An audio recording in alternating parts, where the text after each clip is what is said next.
9, 8, 7, 6, 5, 4, 3, 2, 1, 0. Tune in. This is your Friday Night Lights podcast, photo and entertainment in Middle Georgia sales and services. Coke, don't worry about Pepsi. I had to go see a man about a music. Look at here, look at here. A-Town down. And you better not lose. Tune in. Not so fast, my friend. You better say it with your chest. Come on now, shout it. And you better not lose. Hey, you better watch your mouth now. I am a label. Better shut your mouth. Yes, I am. I don't mean to interrupt. Better say it with your chest. Let's get it. And you better not lose. What's going on, good people? What's going on, everybody? How are you? Welcome. We got a guest Fine, on. good. We got a guest on today. We're gonna start out with a guest today, Coach Sellers from Killeen, Texas. He liked the show. He been coming on watching, so we're gonna give him a chance and talk with us and tell him what he's like about the show and thereof. Okay, well, welcome, sir. Welcome, sir. Thank you. I appreciate you letting me come in. Oh, we thank you for listening. You're all the way in Texas. All the way in Texas. And you want to hear our shenanigans that's going on in Georgia? Well, it's like I was telling them earlier. I like to listen to people talk about football, and if there's anything that I can take and help it apply to our kiddos, then hey, come on. Oh, I love to hear that. Welcome. We thank you so much for listening to us. And thanks to the listeners who are listening right now. This is the Wednesday night edition of the Friday Night Lights Podcast Show. Hello, Obadiah and Anthony and Kenneth and Jamie. Come on in. We have a special guest tonight. What's going on, Daniel? We're going to be listening to our counterpart from Texas. Texas. I know Texas is football is really big in Texas. I know. I mean, everything's bigger in Texas, right? Well, that's what we keep telling everybody. I mean, I've seen some of the facilities, and I know how serious it is out there based on what we've seen. So, yes. Just let us know what's going on in Texas. Well, from about July to December and into December, football's king. We still got 2 weeks left in our season here. The state semifinals were this week. The state finals, which will be held at AT&T Stadium up in Dallas, Texas, will be next week. And then all of our state champions will be crowned at that time. Ton of P5 collegiate athletes will be on the field. Some of the nationally ranked teams in the state of Texas, the North Shores, the Duncanvilles, the DeSotos, they'll all be there with their hair on fire trying to get another state championship. But, football's big here in Texas, and we take a lot of pride in what we do and how we do it. So I'm glad to be here. So maybe I can share a little bit about what we do and maybe take a little bit about what y'all do and grow from there. Okay, great. First question I want to know is Texas is such a big state. How many classifications are there? We have 6 currently. It's kind of grown through the years. When I started coaching, there were 5 classifications, and it's grown to 6. And now because schools like Allen and Plano and some of those schools that have 6,000 and 7,000 kids in their high school, the discrepancy is getting so big in our largest classification, which is 6A, that they're even talking about going to a 7A because like right now in 6A football in the state of Texas, it ranges from about 7,000 kids down to about 2,200 kids. And so at any given time in the playoffs, a team like Allen, who has 7,000 kids in their high school, could play a team that may have 2,300 kids in their school. And that's a big discrepancy, big difference. And so the state is, the biggest problem that we face in all of that is anytime we break classifications up, the travel becomes an issue because you may have to travel from Dallas, all the way down to Houston, or from Dallas to San Antonio to play football games. And that's a long way. That's that's could be 2 states distance where you guys are, because it's a 4-hour drive from Dallas down to Houston. So I mean that's where we get into a little bit of an issue in the state of Texas. But I think our governing body, the UIL, does a really good job of making sure that we're all represented. We have the best situation that we can, and I think our kids adapt and overcome very well to it. I guess so. I'm just imagining, and all the state championships are played at Jerry World, right? Yes. Okay. So I'm just imagining, I don't know, because I don't know anything about Texas football, but what if a team down by El Paso has to travel to do they fly? I mean, that's a lot. Some do. Some fly. Some will take, they'll leave 2 days ahead of time and stay 2 nights in a hotel. But I will tell you this, because I've played in that game before. You get to that point in the season, you don't care whether you got to fly, whether you got to drive, 3 days. It doesn't matter. If you're playing for a state championship in the state of Texas, I mean, it's the pinnacle of your profession and what you do. So you just don't care. You make your way to that game however you have to. And you do what you have to do. That makes sense. So tell us about your coaching experience and your school. Okay. I've been doing this thing for 23 years now.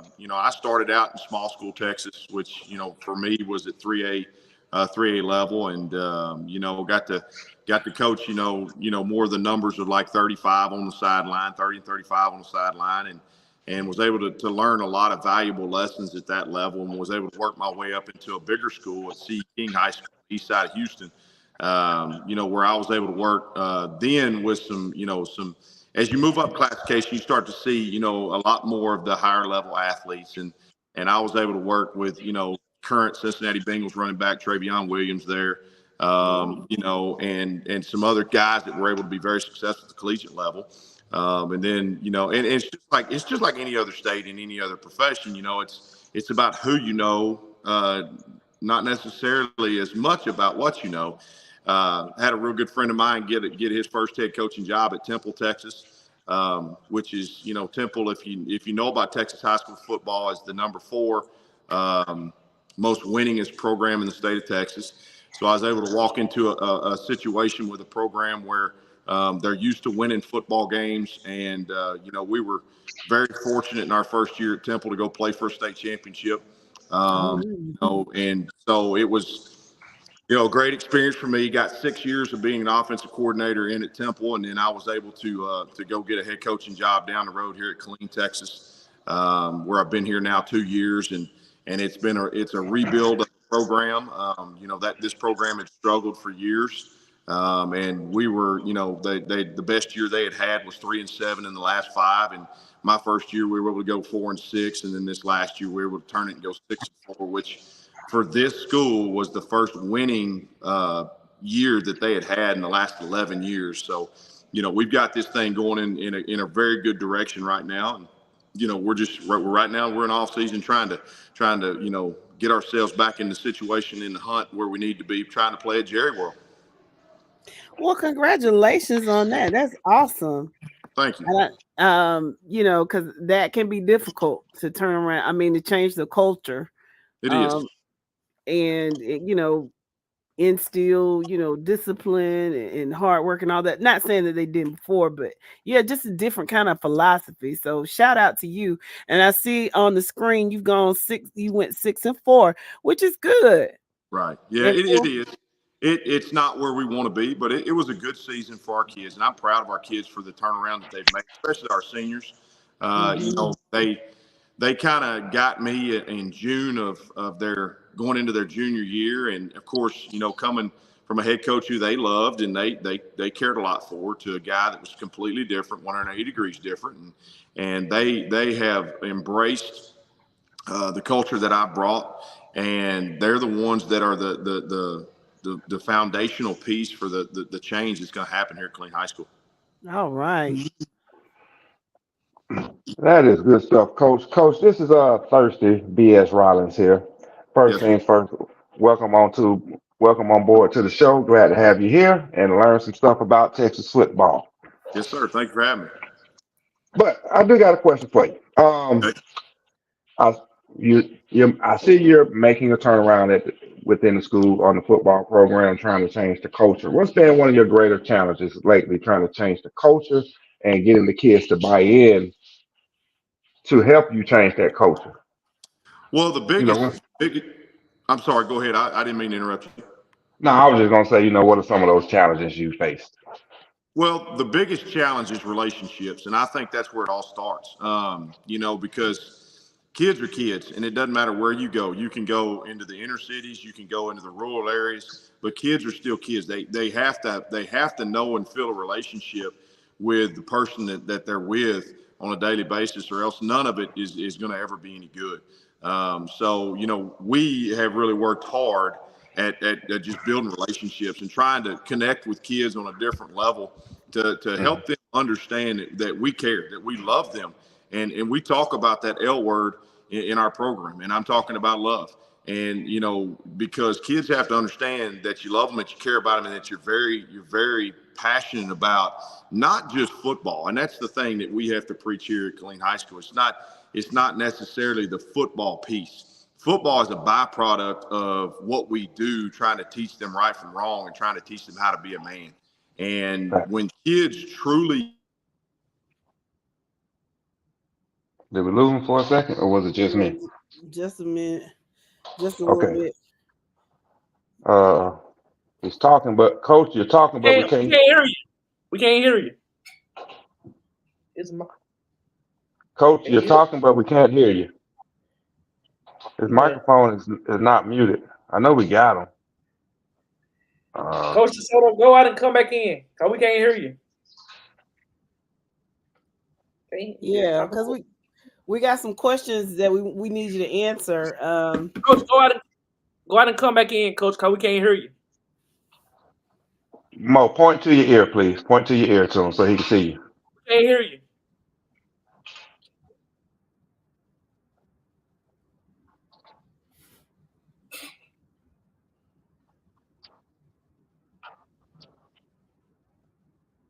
We can't hear you. Yeah, his mic went out or something. Oh, yeah. And he can't hear us.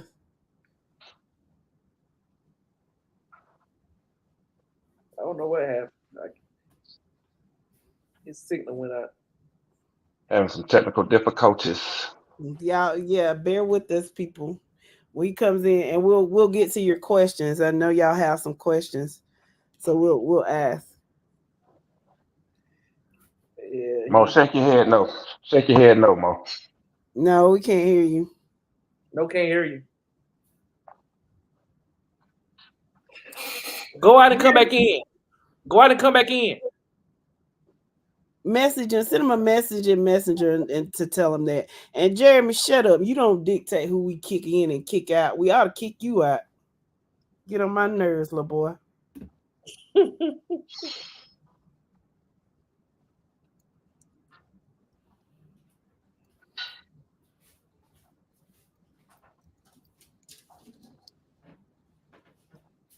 I just sent them a message. Okay. Meantime, have y'all seen D? Now this ain't Friday night, so I can't roll with that joke. Boy, let me go back up here and say hey to everybody, and then he'll come back in. What's going on, Anthony? How you doing, Mr. Hurst? What's going on, Jamie? Hey, Daniel. Marquise, what's going on, nephew? Hey, Obadiah and Ariel. Stephen Tate. I guess Ariel wants us to know he is from Coffee, and don't forget it. And what's going on, Rodney and Chris? And we're gonna get to your questions. You smoking on that Creekside pack? Okay, I see you are ready. I see you are definitely ready to pop your stuff. So he's gonna come back. He's gonna come back in. What's going on, Tick? All right, y'all got me back? Yeah, we got you back because we got some questions. Sorry about that. It's okay. We have some questions in the you can finish what you were saying, and we have some questions in the in podcast land they want to ask you. Okay, as shoot. well. Okay, so Daniel James wants to know what kind of scheme that you run. We're multiple spread. We are. I am of an Art Briles descendant when it comes to offensive schemes. So we are. If you remember what Baylor looked like in the early 2000s, the tempo and the pace that they used to run with, and the wide splits, slinging the screens around, throwing the football quite a bit, and then getting into sniffer sets and running power football. That's kind of what we are. Okay. And Mr. Farley wants to know, have you always coached in the state of Texas on the high school level? I have. I was very lucky. I got out of college at Stephen F. Austin State University and got my first job at Liberty High School in Liberty, Texas, and started out on the varsity staff there and coached running backs, and it kind of took off from there. Okay. Cool. Okay, let's see. And Tanzio Odoms wants to know, what do you think? Who do you think the better team is, DeSoto or Duncanville? Because he's been watching the Texas playoffs. Right. Well, head to head, DeSoto beat them this year. They beat them I think by 14. I think it was 49-35. And year to year, those teams can go either way. I think this year DeSoto does have a little bit better football team. They do a great job up there. And if you don't know Texas well, those two schools literally are side by side. So all that talent it really is bottled up in about a 10-mile radius. And really, if you rope in Cedar Hill and a couple of other schools, in about a 20-mile radius, there's probably on any given year, probably about 50 Division I commits inside that area. Wow. Well, Coach Thursday again, one of the questions that we like to ask coaches when they come on here is recruiting. Okay. From your coaching standpoint in Texas, what suggestions, recommendations would you have for either one, the student athlete, or the parent when it comes to recruiting? The first thing I talk to our freshmen when they walk in the door about is their grades. Number one, first and foremost. You've got to spend a lot of time making sure that your grades are right. And the phrase that I use every single year is that A's and B's are your friends, C's are your enemy. And because core GPAs have to be, they don't have to be what they used to be. I think that schools can now roll with a core around 2-3, and the SAT doesn't factor in like it used to. But if you want to have yourself marketable, you need to be in that 2.8 to 3.0 range. And that's with your core, which comes from the 4 core of English, science, math, and then the histories. And, so, I stress to them, the kids, the student athletes, that your classes are very important. Those grades are very important. Now, the things that I stress to parents is that you yourself have to take the bull by the horn, so to speak, when it comes to recruiting with your kids. You've got to get highlight, videos made. You've got to get it out into Twitter land and Instagram. And you've got to get your kids to these camps, sometimes it's these mega camps, sometimes it's private college camps. I try to tell our people not to spend a whole lot of money. You don't want to go to camps that are $350 unless you just, invited to it, so to speak. But, the $40 camps that some of these folks are putting on, the rivals camps, things like that, you need to go get that exposure. You need to go get those measurables so that college coaches can pull those things up. And then lastly, it's something that I haven't been able to obtain at Killeen High School yet, but there are a lot of good programs out there for coaches that if your school can afford it, it's kind of a one-stop shop where you can put all kids' information, their GPA, their SAT scores, all of their highlight tape and everything. It's not just Huddle, but there are good programs out there that you can use, and you can put all that stuff in there. And then a lot of those programs have databases where you can select from all the colleges in the United States of America and send that information to coaches. And we as high school coaches, that's kind of our job too, is to try to market our kids out there. And if you've got those programs, that helps a whole lot. Cool. Wow. We do got a question for you coming again from the comments. Obadiah is asking, have you ever thought about or considered coming to the state of Georgia and coaching? Well, I'm open to coaching anywhere. The problem is not me; it's my wife. So I'm just telling everybody out there, happy wife, happy life. If my wife's happy and if we're in the state of Texas, that's where she wants to be. I can promise you that's where I need to be. Exactly. Well, Exactly. Listen to the boss. Absolutely. You know what? I'm gonna throw the question at you another way. Then, Okay. would you consider playing a Georgia high school team? Oh, 100%. I like to see those interstate games. I don't have anything against it, not whatsoever. The logistics of all that kind of stuff gets real jumbled between districts, and so there's Yeah. got to be a lot of good communication between the school districts. Like for instance at Killeen, we have an athletic director, we have a principal, and we have our superintendent, who are all above me that would have to be involved in that process, and so it's a lot of planning and a lot of communication to get those things going, and then also the money for travel and things like that.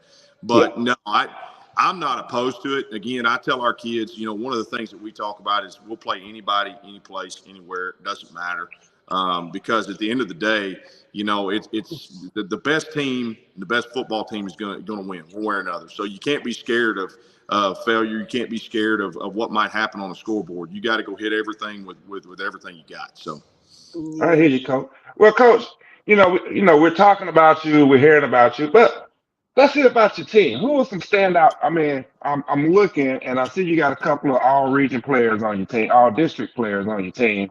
right. So let's talk about some of your players. Who are some of your players that stood out for you this season and made a tremendous leap from last year, from your first season going into your second season?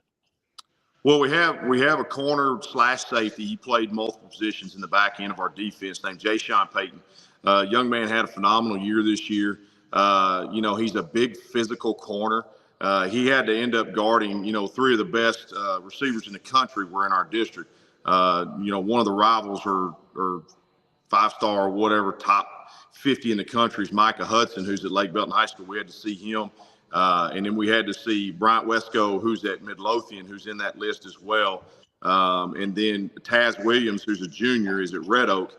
We had to see all three of those guys back to back to back. So he was challenged with trying to, match up with those guys and did a very good job. And, I thought he was a kid that really stood out on our defensive side. Did a great job all year long. Great leader. He's a quiet leader, which I really respect, because it's hard for me to be a quiet leader. I'm always a vocal person, but so I really respect the fact that he can be a quiet leader and kids follow, without him saying a whole lot. So that's an awesome aspect about him. Offensively, we were led by our quarterback, Roderick Norman. I hated that he ended up getting hurt towards the end of the year. Only played about 7.5 games, had 2,300 yards on the year in 7.5 games. He ended up throwing 26 touchdowns.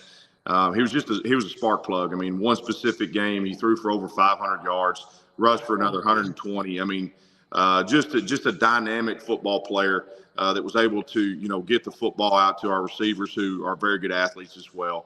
But just did a great job on the offensive side, and one of our receivers that's a senior that did a great job is to Corey Landor, speedster, 4'4" kid, that tracked down some good footballs, throughout the year. We had another one on the other side named Timothy Boatner, will be coming back next year, who did a great job for us. At the slots, we had Raymond Howard, Chris Vargas, and Connor Thompson, who were all good football players for us at the slots, and I'll tell you this much, you can't ever talk about the success that you have without the line, without our offensive line, defensive line.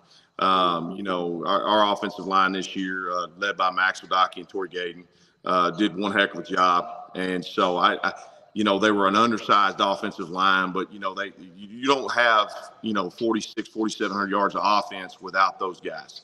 Mm-hmm. And so they did a fantastic job for us this year. And then on the defensive side, kind of going in a full circle, going back to talk about our D line play, Samuel Hernandez, he's going to have a chance to play at the next level as a defensive lineman, as a nose guard. He was just a stump inside that people couldn't move, and just did a great job. I just was tickled to death to watch him, have success, because he was a kid that it was a confidence deal for him. And once he finally figured out, hey, I can play this position, I can play it well, watching him blossom was a fun thing to have. I have a question. Well, let's see. The first comment that I'm reading with regard to this is Michael Newton says, I tell people all the time that those $40 camps are the best for exposing themselves talent-wise. Okay. And then Mr. Odoms wants to know, what classification is Colleen in? And I want to know, and after you answer that, I want to know, with playoffs, how do y'all set that up? How many teams are there? First round buys? How does that work? Well, currently we're a 5A Division I team. We turned in, I think it was right at 2,200 for our enrollment. Now this next year, we've already turned in 2,286, which is probably going to put us in the highest classification, which is 6A. So there's a good chance that we'll be playing against schools that have 6,000 and 7,000 in their school. So that is what it is. But how we set our playoffs up of kind of a variety of different ways. In 6A football, they take the top 4 teams out of each district, and then they divide it by big school, small school. At that point in time, they send 2 teams into big school and 2 teams into small school. All right. Well, then you jump into 5A and below, and in 5A below, they go ahead and split it before into 5A Division I, 5A Division II, 4A Division I, 4A Division II, meaning big school, small school. And then from there, 4 teams from each district will go to the playoffs, and then they draw the brackets up from that.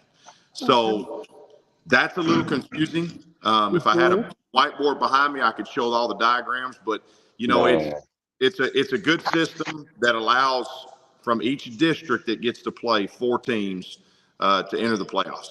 Okay. Yeah, And so at that's the crazy. end, at the end, do you have 6 champions, or do you have a big school and a small school champion from each division? We'll have a big school and a small school. We'll have 12 champions at the end of the day. Okay. That's crazy there. That's a lot. But I mean, Texas is so huge, Yeah. I can see that. I mean, I'm sorry. I'm still lost on this 6,000 to 7,000 student body plan of 2,200 student body school.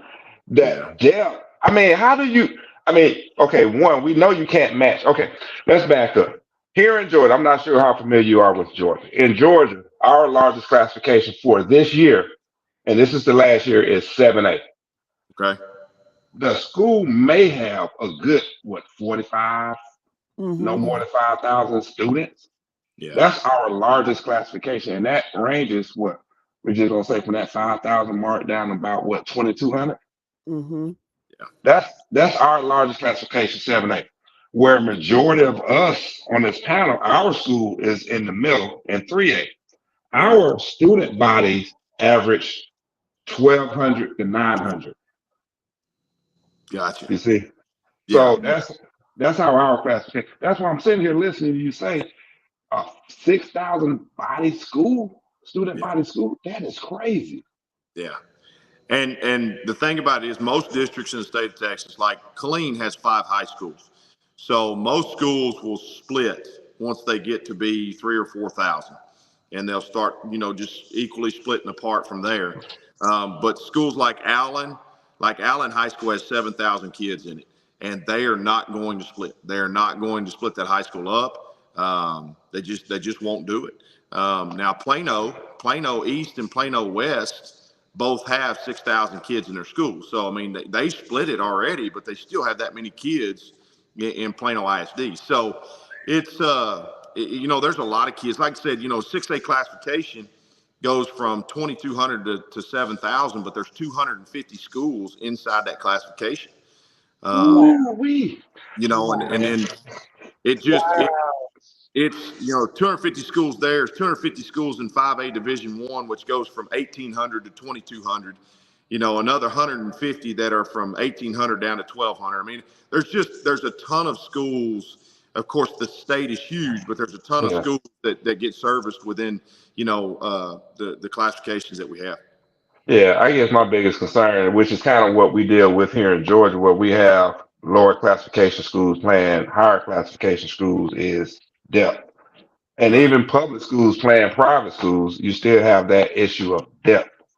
And that's one of the biggest disparities that we see when those type of games or clashes happen. Right. And has a major impact on the game itself. Because hey, you take a Buford, they coming out with 120 ball players, whereas you take a smaller school and they coming out with barely 60. And they're Right. playing both ways. Yeah, Correct. I so yeah, apologize. I'm going to, there it goes. that's I crazy, had man. I had to go to our weight room because I didn't get any service in my office. So I apologize for all these Oh, no technical difficulties problem. I'm running. Nah, you're good. But yeah, that's But, weird. That's crazy there. But Coach, so what you want to do tonight, Coach? You gonna hang out with us and listen in on the conversation as we talk about our 4A to 7A playoffs coming up next week, or you well, got some business to take care of? I may have to put my ear pod or whatever that thing's called in to listen to it a little bit. I'd love to. We've got a wrestling tri match going on in the big gym over here, and I've got to get over there and do a little yelling for our kiddos because Oh, yeah. I've got about 4 or 5 football players that are going to be wrestling tonight, and so I got to get over there. That's part of my other job is that thing called campus coordinator. So I get to go Mm. and take care of all of our kids, whether it be girls basketball, volleyball, softball, baseball. I get to go and be there for all of our kids. That's part of my job too, is to take care of all of our kids in the entire athletic program. Wow. Well, Coach, I say this to every coach that comes on here. I am a coach's daughter, so I understand the early mornings. I understand the late nights. I understand all the stuff that you all have to do that's really not in your job description. So I just want to say shout out to you, your wife, your family, because I know they're in it with you, but I just want to say thank you for what you do and pouring into your community and just caring about and loving on these kids, because I know sometimes it's a thankless job, but you do it, and I know that you do it well. So just thank you so much for what you do. Well, thank you for that. I appreciate it. And I can't get off here without sending a shout out to my wife, Jessica, because Oh, she has a she beautiful name. yeah, well, she's a beautiful lady, but she is the rock that everything that we're able to do is starts on. And I got 2 little boys at home, and she's the one she's the glue that keeps it all together. And I will tell you, any coach that comes on here can tell you this, that everything with their family begins and ends with their wife at home, because you're right. We do spend a ton of time up here at the schools, and we could not do it without the support of a loving wife at home. And so for that, I love you, Jessica. Thank you. I appreciate everything you do. That's so sweet. Shout out to Miss Jessica Sadler. Thank you so much, Miss Yes, ma'am. Jessica. And I love your name. Same name, same name, same name. But hey, Coach, from the Friday Night Lights podcast, we do thank you for taking time out your busy schedule coming on and talking with us today. Anytime you want to come back, just reach out to us. Hey, I And love it. you I are enjoyed welcome. it, guys. I appreciate it. No Well, problem, thank Coach. No you. problem. And if you want to, you can bring some players on with you, and they can, maybe communicate and give some good advice to some players out here in Georgia. Hey, they would love it too. They like to talk. If you sit in the locker room, you can listen to them talk for hours and hours. They love to talk. All right, Great. that's what's up, Coach. That's what's up. All Appreciate right, you. but yeah, thank you, Coach. Thanks Hey, so thank y'all so much. much. I appreciate y'all. All right. All Good right. night. Good night, y'all. Have a good one. All right. All right. All right, Jeff, where we left off at on these comments. Okay. They were just Rodney. I'm just gonna say hello to everybody that came in to Coffee County. How you doing, Mr. Wilson? What's going on, King Cornelius? Coffee, and what's going on, Dwayne? He talking about Creekside by 21, and the coffee is not trying to hear that. Jacoby Frazier, Jack Boys in here. Welcome, welcome, welcome to the Friday Night Lights podcast. But yeah, basically, Dwayne and everybody else just talking cash money. So I guess if y'all are ready, I know tonight we were supposed to have Mr. D Lakes and Rodney Johnson come on here and talk to us about why Creekside was gonna win or why Coffee was gonna win.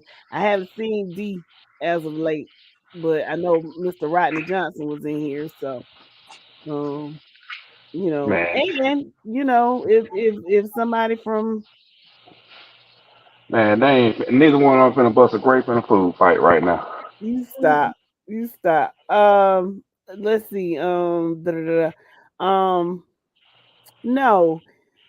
Oh gosh, my head, it went just ever. Mr. James, if you're here, if you want to come on and talk to us about Stockbridge or somebody from Perry, if y'all want to come on and talk about why Perry's gonna win and not Stockbridge, I'd love to hear from all of y'all. Colin said Drew ran that man off. Hell no. Oh, he'll be back. He'll be back. But yes, I told y'all if Dro, he will if he finds something and he goes on a rant, you just sit back and listen and just wait for him to get it all out. And it's gonna be hilarious and worth your time. Uh they'll be back. D said he was coming back. What's going on, Nikki? Oh, I see. Well, Wizard, you showed up. Oh, don't be trying to speak. Where were you Monday? You in my business. Yes, because you have a job. Look, Mike already does a lot of stuff. Okay, he does a lot of stuff, and he had to do your job Monday. What are we paying you for? I wasn't here Monday. You didn't call in. No call, no show. That's what you were. But that's okay. It ain't my job. I'm just, I ain't gonna say nothing. Okay. Well, But seriously, I had to take time and get these 4A to 7A predictions straight on the okay. money Okay. because this is my last week to keep my money in my pocket.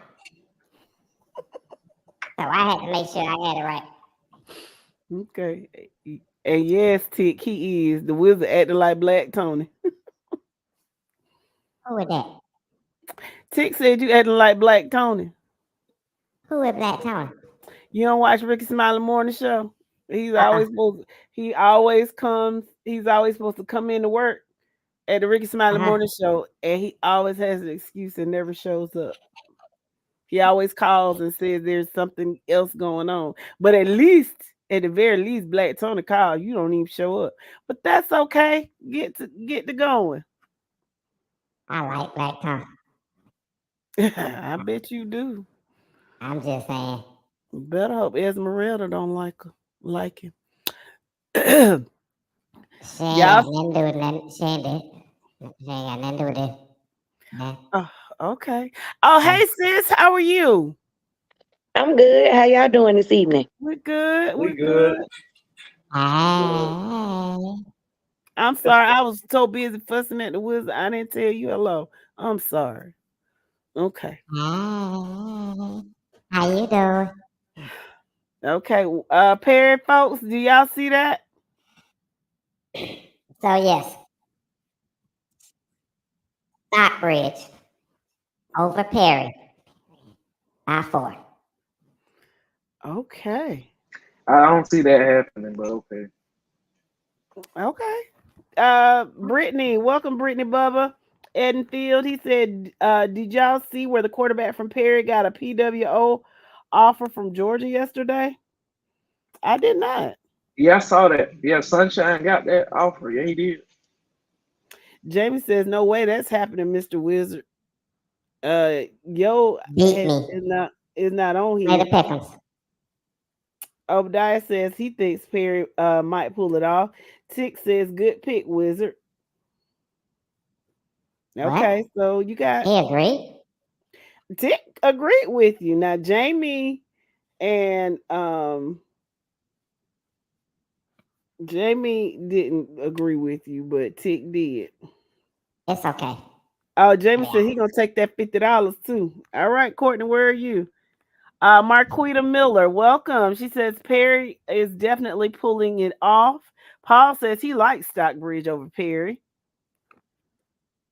All I'm saying is it sounds like a lot of Middle South Georgia people talking. Okay. Daniel James says Wilson looks like he might know something about football. Okay. So Daniel, if I Not so find fast, my somebody, friend. okay, Daniel, if I find somebody from Perry, or if you just want to come on and tell us why the wizard knows what he's doing, you are more than welcome. Let us know, and we'll send you the link. Christopher Sloan says 5A. Stockbridge, welcome. Let's go to 5A. Okay, so 5A. you I got got coffee coffee in a beans. close one. Okay. Okay. It's gonna be Yeah. a good game. Creekside is gonna stress that coffee defense, but coffee pulls it out. Okay.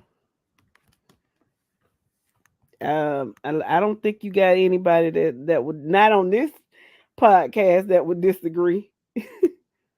Okay, good. That's Okay. on here now. I don't know. I think I'm gonna get some more fans after this one. Oh, you TCC, get- now at a minimum, a touchdown over Woodward Academy.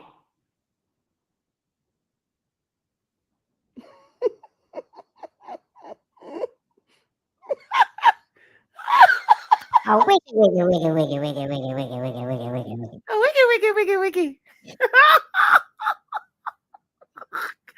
Chris, stop it.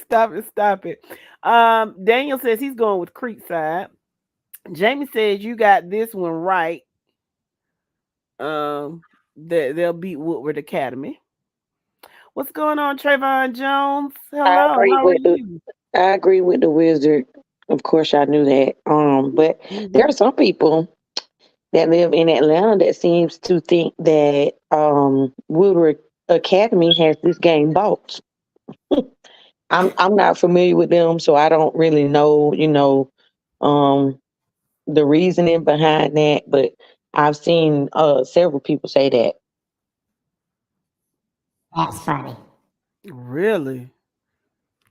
Well, I mean, they got the money to do it.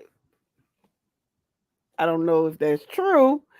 Sounds a little conspiracy theory, but I'm just saying, if it is Now, true, they got the money to now, do it. I don't think it's sounds true. like to me somebody laying a foundation for their defeat. Well, Oh, surprisingly, this person is from Thomasville and graduated from Thomasville High. So it could be, well, one of the people that I saw anyway. So it could be some hate just going on in there. But the fact that I saw more than one person say it, I just thought I'd mention it to you guys to see what you all would say. Hmm. Obadiah says, "Don't make me go to jail in Atlanta." Obadiah, let me tell you something. You Cause do I'm not gonna be want there. no parts of Rice Street. I'm telling you now. You do not want no parts of Rice Street. Do not do it. And I'm gonna be there, but baby, I guarantee you, I can't help Hold your mule now. Rice Street is another Atlanta people. Let them know. Rice Street ain't All what I'm you want, saying, baby. I ain't dry. I'm on that broomstick. It's it. terrible. I ain't driving either, Wilson. Obadiah said they better not pull it. You listen, Obadiah. I love you. Do not.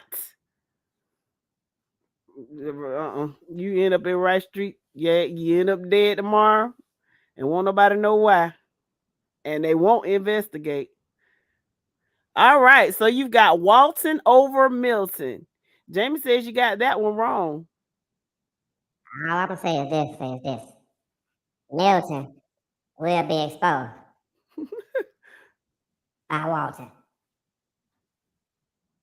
Let's see. Tick says you might as well go to Fulton Industrial Boulevard. Ooh, Day. nothing but stretch marks and bad decisions. Bad decisions. Well, Daniel he James. outside. Dan says, yeah, you don't want to go in fooling with them young boys. Yeah. Jamie says, F. Walton, they not winning nothing. Hold on, I'm not letting that comment slide by. That comment wasn't even called for. What? What sis just said? What did you say? I didn't hear you, baby. He said, the wizard said smell like bad decisions and something. I said, with a pee outside.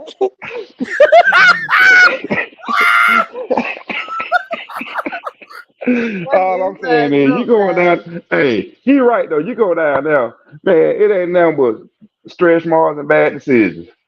Yep. And bro, look at what Brian said other day. When you go to Wright Street, family won't find out you're dead until a month later. I'm telling you, they've been corrupt for years. I'm talking about decades. Just chalk it up and go to John Thomaston and protest the day after, but do not get arrested in Atlanta. It's just not okay. Ladies and gentlemen, if you don't mind. Go ahead, sir. I'm sorry. I just want to get one last thing in before I leave. Your pick comes in by Sunday at 6 p.m. Here comes up Sunday at 6 p.m. Other than that, I want to say thank y'all for having me. I will do my best to be here Thursday. Thank you, Wizard. I love y'all. We love you too. We love Thank you you too. so much. If you don't be here, you're gonna be fired next season. Oh wow. Oh man. Okay. I wasn't trying to get him fired, but I just wanted you to do better, Wizard. But you've done a great job. And I mean, you have picked over how many games this season? And for you to be 80% correct, that's an awesome feat. So I'm going to shout you out, Wizard. Yeah, you could. 818 to 166. So you predicted almost 1,000 games this year. Shout out to you, Wizard. You've done a fantastic job. Yeah, thank you. And I'm 83% on the season. That's not bad. Yeah. But anyway, that's exceptional. All right. Thank y'all for having me. Good night. Bye. All right. Good night. I wonder what my parent people are. Let me see. I saw King. Did I see somebody? King Cornelius, are you still on here? How you doing? All right, so what fan base we got going at it tonight? Okay, so Daniel James is from Stockbridge. He said he wants to come on and talk about why Stockbridge would win. I'm looking for somebody from Perry. Usually, I tried to find him and send the link, but I couldn't find him. Usually, Pat is on here, but Pat's so silly. I don't know if y'all want to hear him talk. He's so crazy, and yeah. So, and then of course, I haven't seen D, but D was supposed to come on here and talk with Rodney about why Creekside was gonna win or which color was gonna win. But Dwayne, if you on here, you talk like you know something about Creekside. Why are you saying Creekside by 21? What's up with that? What's going on, Jacob O'Neal? Let's go Pierce County. I tell you what, I need some fun tonight. So if you can find the dude from Stockbridge, I'll pretend I'm the Perry fan for tonight. He said send him the link. His name is Daniel James. He said it already. He said send him the link. Did you send it to him, Mo? He heard. I said I couldn't find him. I looked for him. I couldn't find him. Okay, well, let me see what I can do, Daniel. Hold on just a minute. And I'm going to try to send you the link. Okay? That's the wrong message. Let's see. Yeah, I'm gonna argue. Yeah, I can argue this because I pretty much know what he gonna say anyway. What y'all think about just putting the link in the comment, man? Yeah, we can. Man, but bad juju All right. opening Now, up Pandora box there. I mean, you can do it, but Nah, I ain't you gonna. don't get a whole bunch of people coming on. They got to be accepted first, but nah, I ain't gonna do that. That don't mean that, but all we're gonna be hearing while we talking, ding ding ding ding ding ding ding ding. Folks trying to get in.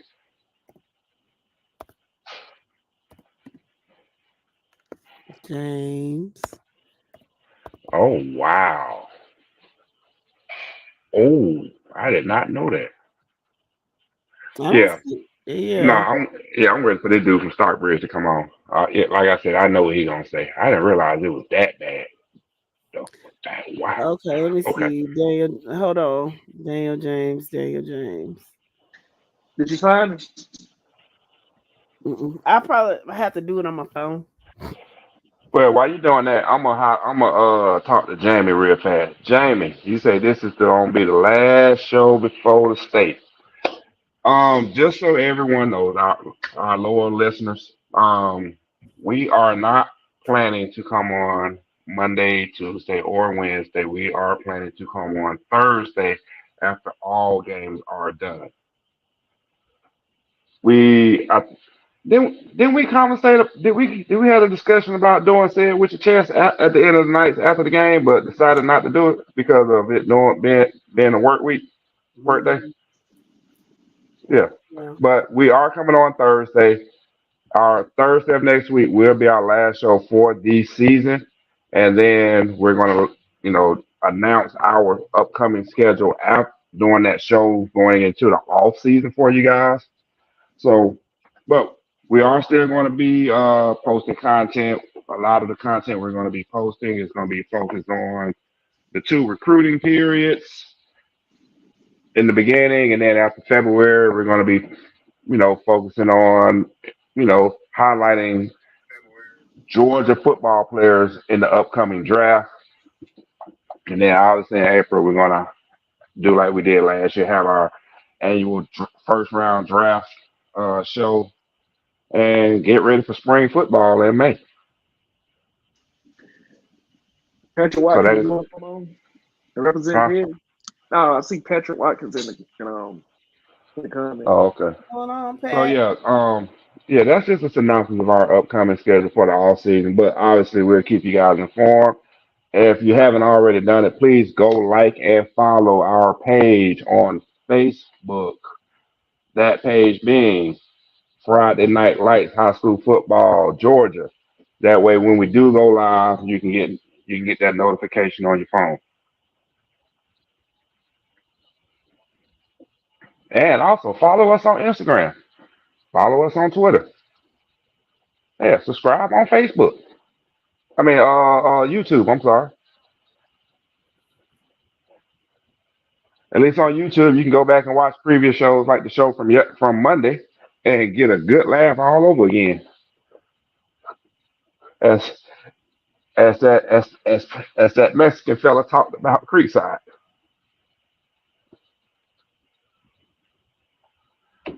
Jess, was you able to find them and send them the link?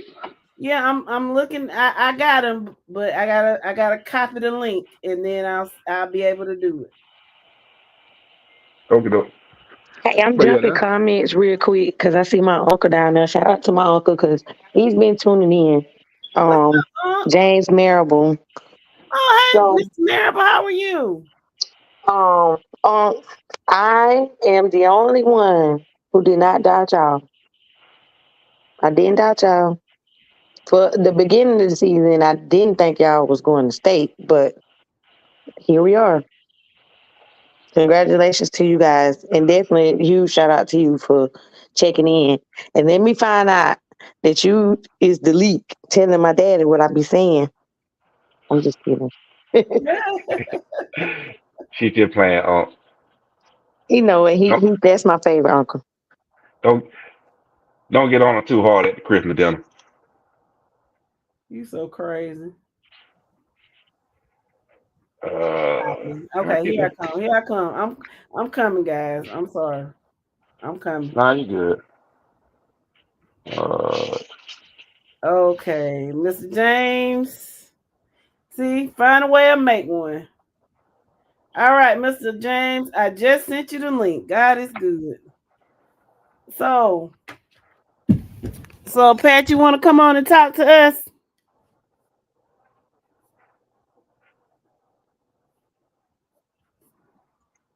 What do you say? Let's see. Let's see. Jay says Mr. Marable says my team has been doubted all season. Ain't played nobody all season long. All we did was just kept chopping wood. We about to finish this thing Tuesday. All right. I see you. hey, all I'm gonna say is this to TCC. This is your last rep in the drill. Finish the drill. Because Uh, I mean, the only question we had about TCC coming into the season was who was your quarterback. At the end of the day, that's all we really want to know. The same thing about Ware County. Who's your quarterback? That's all we really want to know, and no one can answer that for us during the off season. So yeah, we gave you some flack in the beginning of the season, especially based on your non-region schedule. We gave you a lot of flack on that one. Granted, because I know I was one of the ones that gave you grief on your non-region schedule because your non-region schedule wasn't. I'm just gonna say it. It wasn't up to par based on based on the teams that you played, based on the state of those teams at that time. It wasn't up to par because the way those teams used to beat up on you when you was down, you was beating up on those teams when they were down. So yes, we had questions about you based on your non-region schedule. And as you got in the region play, okay, they might be for real. Okay, they might be for real. Well, let's see how they do when they get out of South Georgia and play other teams. So we've bought into you throughout the season. At least I know I have personally bought into you and what you're selling as this season went along. So I have no problem saying that. well, Mr. James, I sent you the link. If you're on here, it's in your inbox. You might want to check your spam or something because it might not be showing up. But I have sent you the link. Pat, the Wizard said that Stockbridge would beat Perry 31-27. Jamie says Milton will win 28-24. James Marable says, but we know the challenge of getting teams scheduled. So his thing was, their region out of region play was less than stellar, but sometimes it's difficult to get people to play you. Well, we know that. I mean, especially that far south in Georgia, it's logistically hard to get people willing to play you from North Georgia. And trust me, of all anybody on this panel, I understand that because of the way my team had to schedule 7 non-region games. So trust me, I understand that. But like I say, that's what the biggest thing was at the start of the season. We just had to wait for you to get in the region play to see who you really were. And boy, did you ever show and prove. Yes, you did. You showed up and you showed out. But like I say, you got 15 reps this season. You're on your last rep. Finish the drill. Finish the drill. All right. So, D, I don't know where you are, but Colin says that's where some of those summer OTAs come into play. We face teams like TCC and Colquitt over the summer. OTAs or 7-on-7s? Which one? Be real about that now. You got to be careful on how you say that.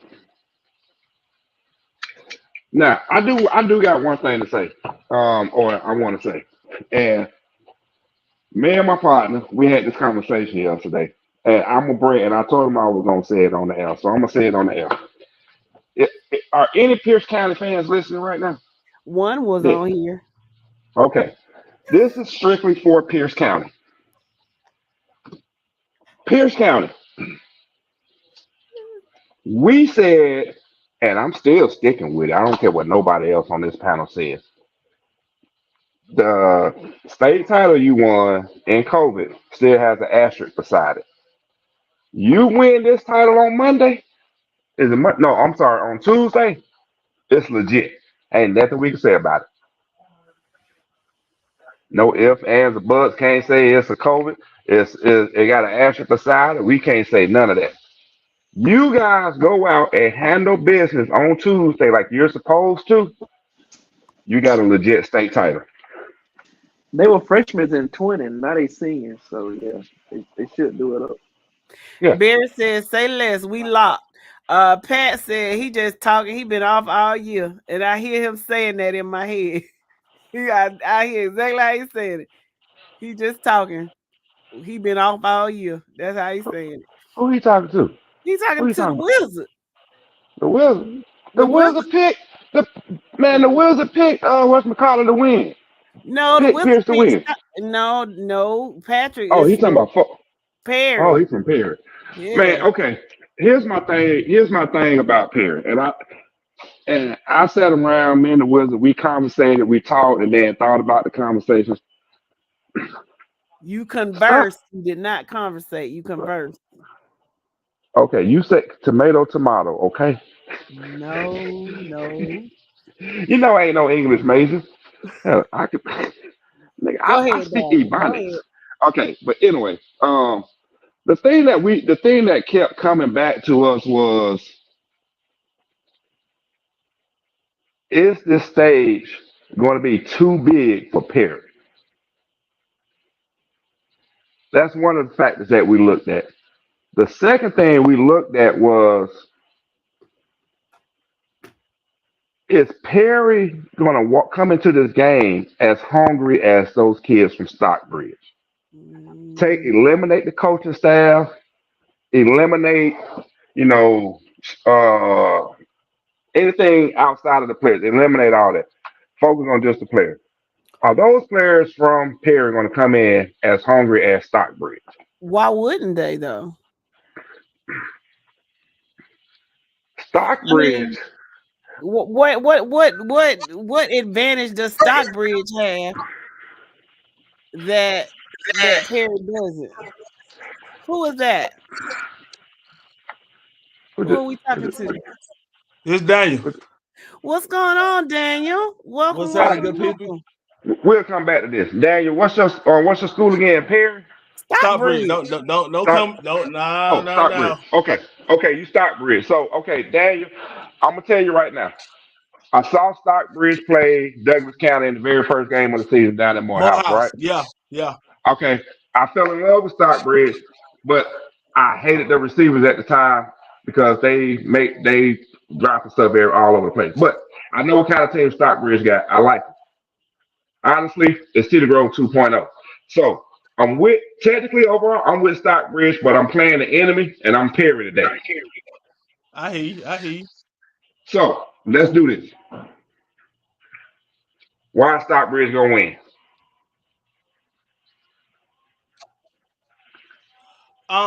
First things first. We the deepest team in 4A.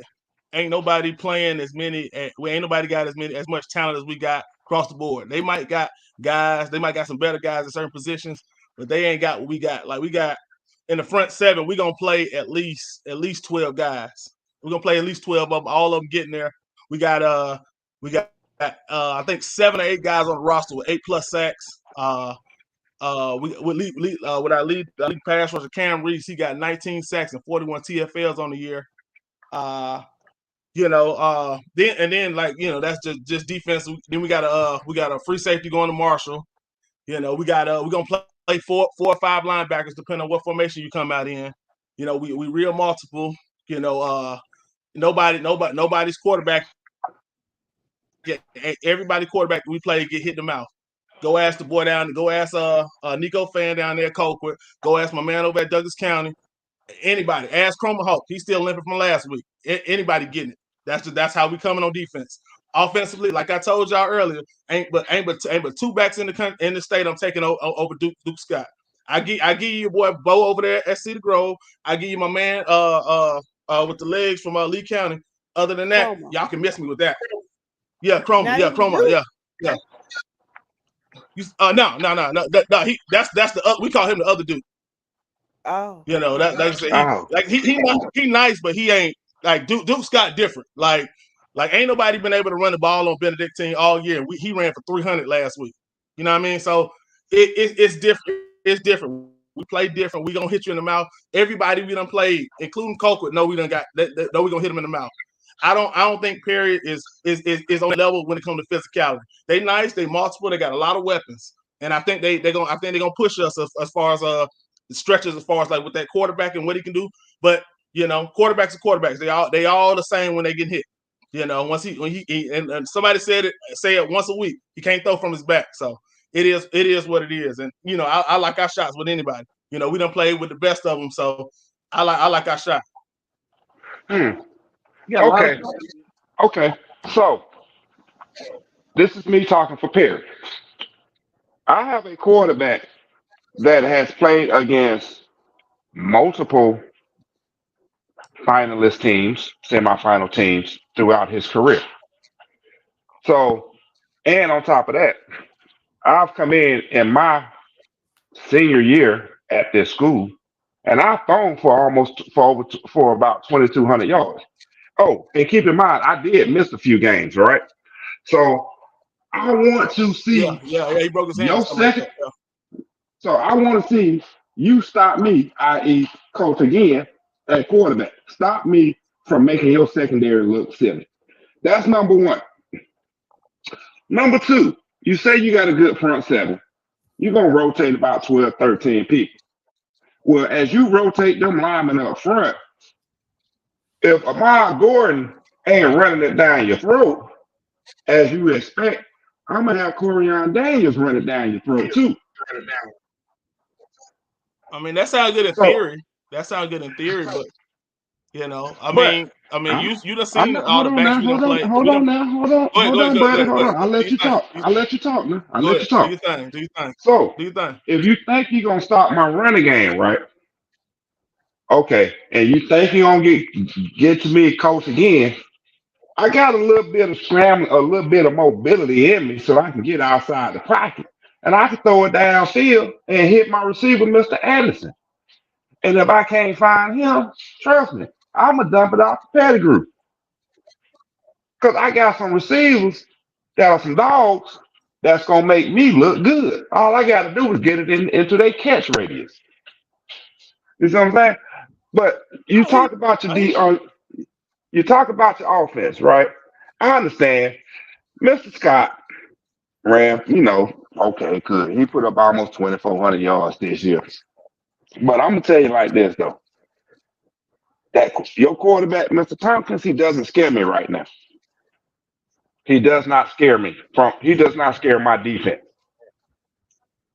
Okay? So I'm going to let my defense loose and let them do what they do. Because I got a pair of linebackers and defensive linemen that are hungry. I got a junior back there that's a dog. He's coming for you. The question is, do you really think that your offensive line is going to be able to stop my middle linebacker in that front four? Yeah. Oh, easy.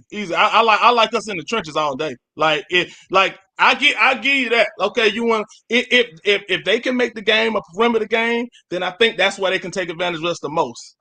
If they try to play in them trenches with us, it's gonna be DDT on concrete. Somebody going to sleep. It ain't happening in the trenches. They better try to spread us out and try to get them ball out quick. Because if he think he finna sit back there and run the ball on us, it ain't happening.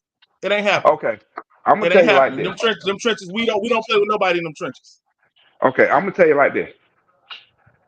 I want you to think back, and this is now This is a personal conversation between me and you. I want you to think back to that first game of the season when y'all played Doug, right? Played Douglas County. That's what's about to happen on Tuesday. It's gonna be that Douglas County game all over again. Because what was Douglas County doing to you guys? Hitting you with the short pass, with the quick pass, right? Receiver screen here, back screen here, receiver hitch, running those crossing routes on you, right? Yeah, the problem with the Douglas County game, we forgot how to tackle the first half. That was the biggest issue. No, The first half of the game, that wasn't the only issue. That wasn't the only issue you had in that game. That wasn't the only issue you had in that game. And I'm telling you this from person because I was there watching your game, so I can see the Grove play afterwards. To play touchdown. So I watched. Yeah. I watched the whole time. Yeah, I remember that. Yeah. Y'all couldn't tackle, and your receivers couldn't catch no passes. And y'all underestimated Douglas County because you think this is Douglas County. I think we had a couple of the wrong guys out there. My bad. Go ahead. No, I was just saying. I think you guys really underestimate. You had everything that was going on with your team, but as a whole, that team underestimated Douglas County until Douglas County came out and hit you in the fucking mouth, and y'all woke up I'm like, oh snap, these cats are real. They scrappy and they fast. Yeah. I think we underestimated the athletes. I think we just thought that we was gonna roll out there, and because we can run the ball, we was gonna run it on them, but. I think as the year go on, and you can look at how we played against Spalding and any of those tough teams. Like I don't even we've been getting more real work and practice. Stop right there. You call Spalding a tough team? I said Spalding. Oh, I thought you said. Oh, okay. Nah. I thought you said Spalding. I'm about to say. Nah, like we ain't. After those first 2.5 games. Yeah, after those first 2.5 games, we didn't really get touched till the second round against Westminster. And we thought them folks were just gonna, lay down, and they didn't. And we had, they like to stole the game from us because we really played our worst game to get that game. But it is what it is. Like sometimes you think it's gonna be sweet all the time. So I will tell you this. We came back. We definitely go ahead. I will tell you this. One, do not underestimate, and I will not underestimate. Perry's quarterback. I've seen him grow and progress. Don't underestimate because he can make all the throws, and he can get mobile when he has to. All right, he got to make sure that his receivers are there to execute the play and finish the play. All right. Perry's running game is very solid.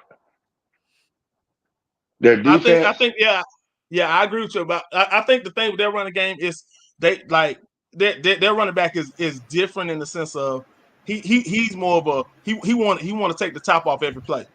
So he kind of reminds me like a lesser version of like Bo Walker in a sense, but Bo was a little more all around than him. Like he's a little smaller than Bo, so he's a little bit he's like more of a one cut guy. One cut and trying to get to the crib, but. I feel like if you're gonna play with Stockbridge, you're gonna have to stay on schedule. And if you mess around and get 2 yards a carry or get hit in the backfield, trying to get too much out of a play, you're gonna be in trouble. And I think, like I said, the biggest matchup for us is as long as we're more physical than them in the trenches, and as long as we can just hold up on the backside, I ain't worried about it. They probably gonna make some plays, but. I fully expect, like I said, they got weapons and they got a good quarterback. So I expect them to make plays.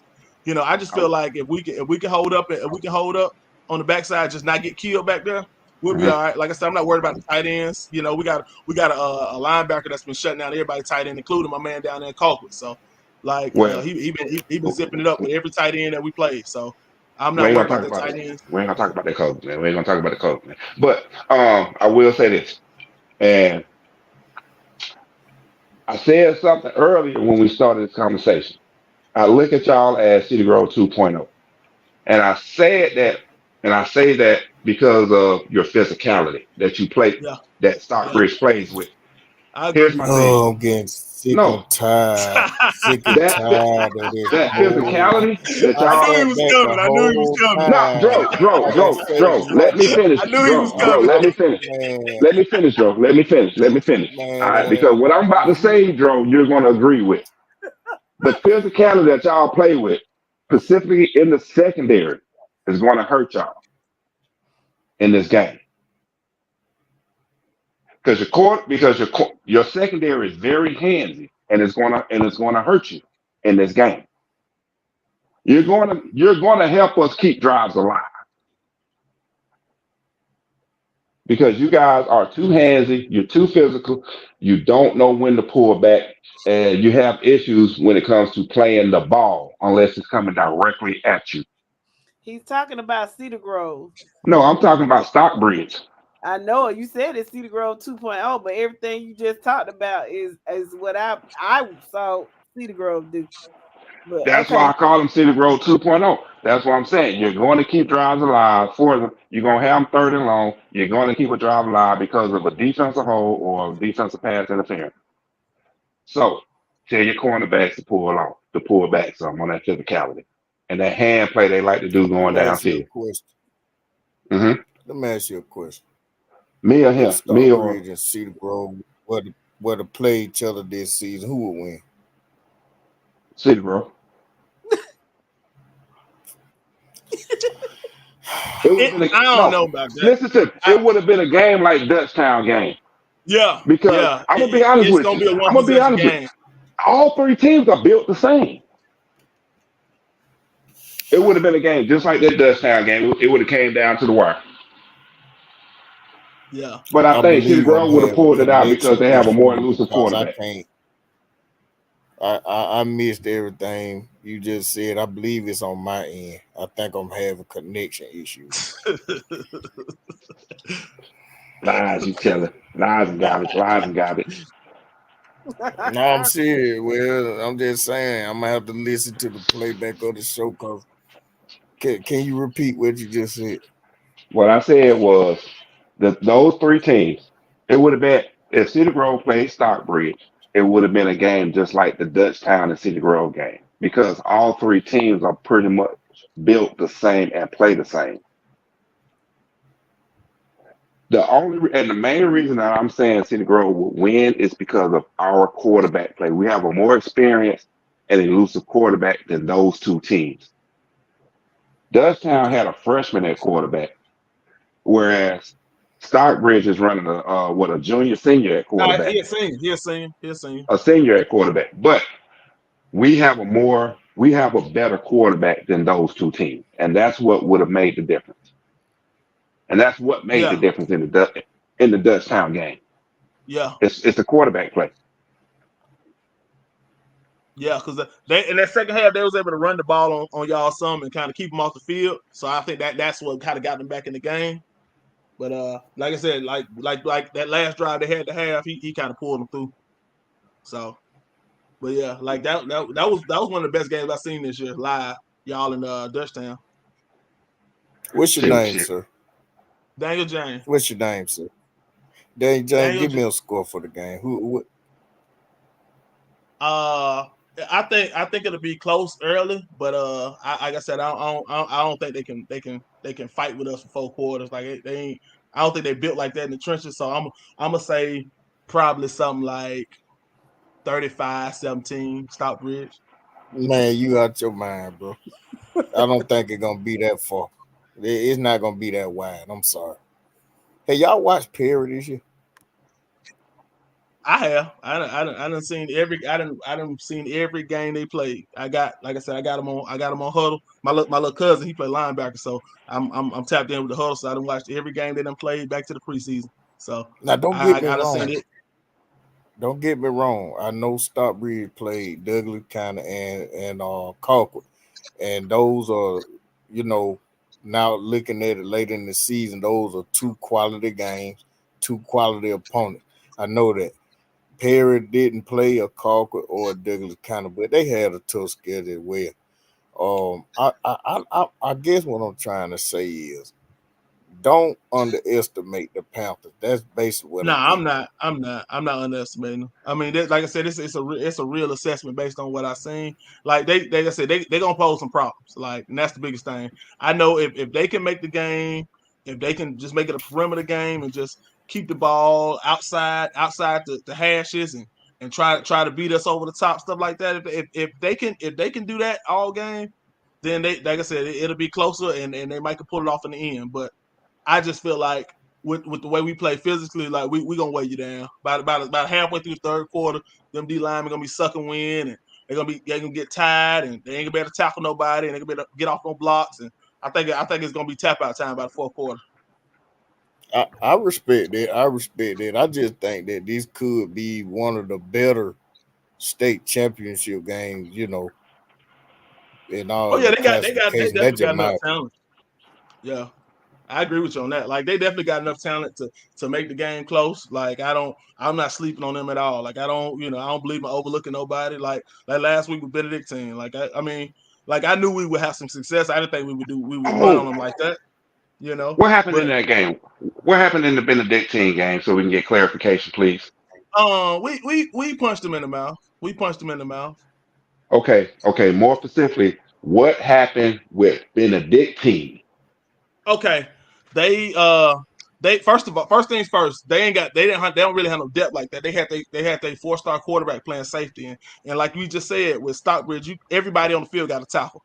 You know what I mean? So he playing both ways. The best running back playing both ways. And they, like I said, they came out early, got a drive, got up on us. What was it? 7. We went up. They went up 3. Went down, got a 3. We got 7. They went up 10-7, and after that, we rolled off I think 30 straight points or something like that. Like they couldn't. And then they, like I said, the quarterback, we folded the quarterback up. I think second quarter, and I think that kind of changed the game for him a little bit. He could throw, but he wasn't mobile, and he couldn't really get off his spot. So he kind of had a little happy feet a little bit. And the quarterback, that's the key for the offense. So especially with them, and they could like I said, they couldn't tackle. Go ahead. Let me ask you this: we have someone saying that Benedictine had 3 key players out. What's your opinion on that? What 3 players? The quarterback, he got hurt and came back and threw a 50-yard bomb. Like, I don't know how hurt he was. He wasn't hurt then. Like I said, they fumbled twice inside the 10-yard line. I'm not, like I said, I'm not trying to hear that that stuff. Somebody said something about some referees and the disparaging with the penalties. Like we played them last year. We fumbled twice going into the end zone. Don't nobody care. That's the game. The game is the game. We fumbled twice going into the end zone last year. So they talking about this year. Oh, he might have crossed the plane before he got the ball knocked out of his hand. I don't want to hear it, man. Them folks were down by 3 touchdowns the whole second half. Like, I don't want to hear it. Give us our props. Say good game. Hey, they still the standard in 4A, man. Y'all won 2 chips. Like, what y'all mad at us for? Y'all said your coach said he got on there. He was big and bad. He said, oh, we finna go to Stockbridge. They got we know somebody up there. We're gonna get up at the sports bar. The folk came up to the sports bar. They were deep. They were deep at the sports bar talking about, we was the most physical team last year. Hold on, which one? Bench warmer down off what's the name off of Eagle Landing? They were deep. They had all the charter buses out there.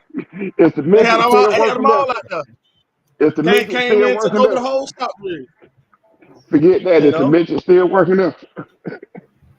You said who? That's all. It's the midget still working there. I think so. Last time I went in that last time I went in there. No said. But yeah, like I said, they came in. He said that last year the most physical team won. This year we come and run for 300-something yards, and now all of a sudden, it's the referees kept them out the game. Y'all down by 3 touchdowns. Referee knocking the ball at the quarterback hand too. Like, what we doing? What we talking about? Come on, man. So Corey, do you think Perry is better than Benedictine? I think Perry has I think they're more dangerous in the sense of how they play. I don't think they're as disciplined and as fundamentally sound as Benedictine. I feel like their offense really is the engine. I think their defense just keeps them in the game. I don't think their defense is built to shut nobody down. You know what I mean? So I think that's the thing. Like their offense is like, okay, like once they get up on somebody, they can just rush the passer and they can pin their ears back. That's the way they play. You know, I haven't seen them just shut nobody down. So Corey, hold on one second, Jess. Mm-hmm. This guy right here, he got so much energy. So the one who talking Daniel James, he just taking it.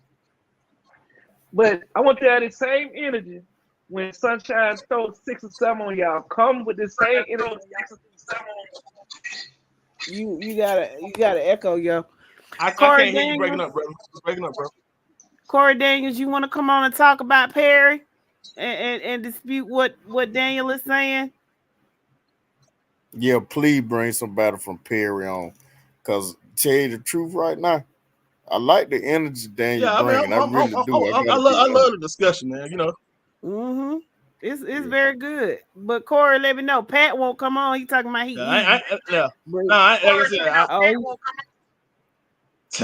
Corey's on the road. Hey, okay. You know, all like right, I said, I love high school football, man. It's all me. So, you know, this what I do. I remember I used to go to Lakewood Stadium just to see who playing on Friday. So this all I'm about right here.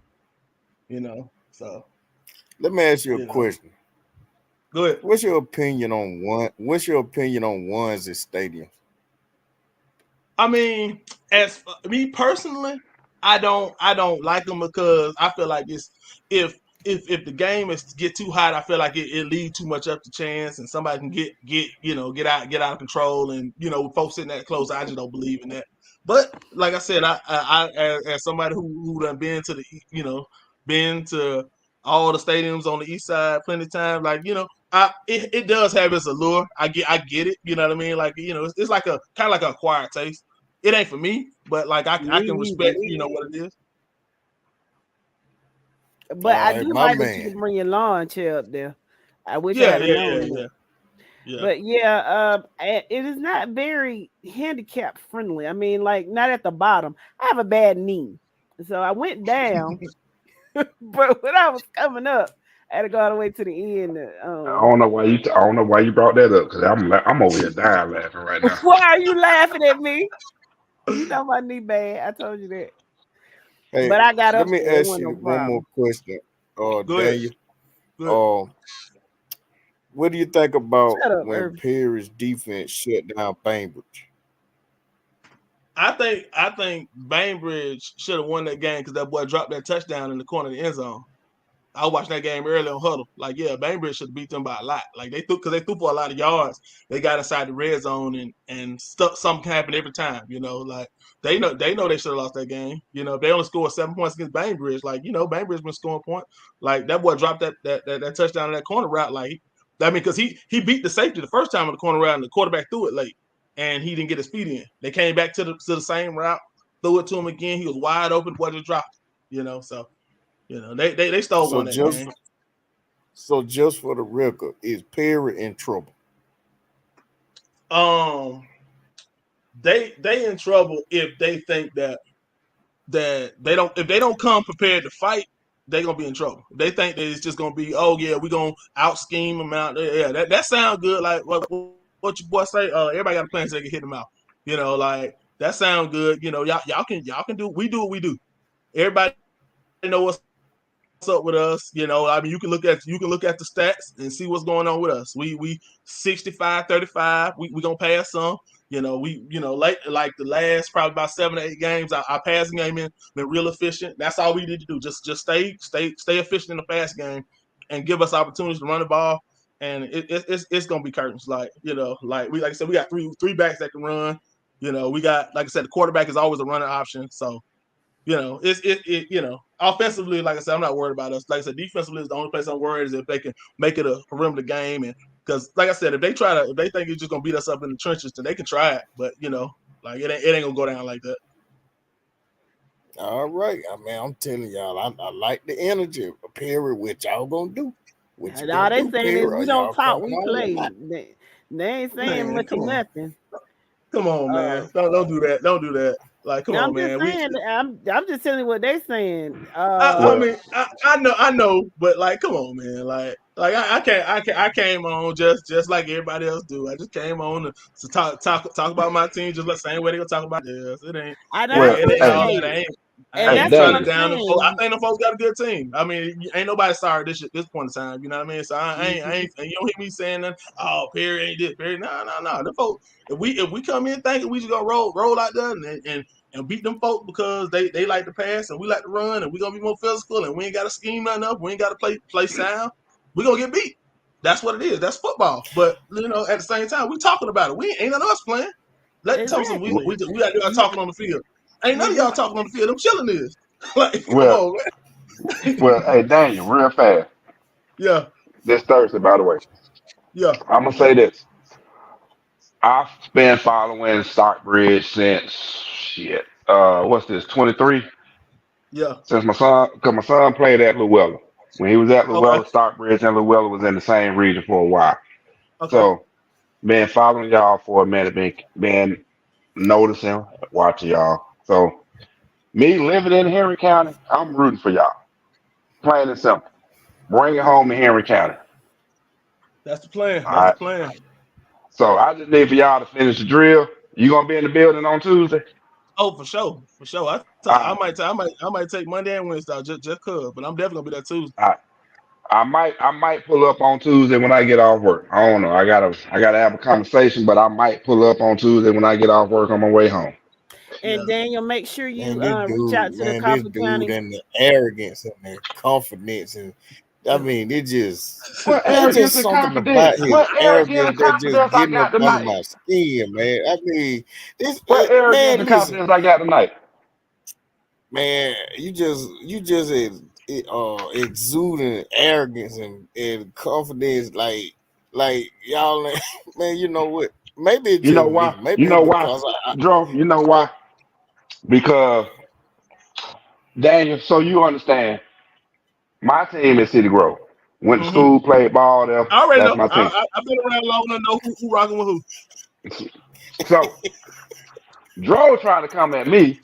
I'm not even trying to talk about them, but he's trying to bring us into this conversation ain't about us. This no, conversation is sir. about No, Starkbridge and I Perry, man. promise.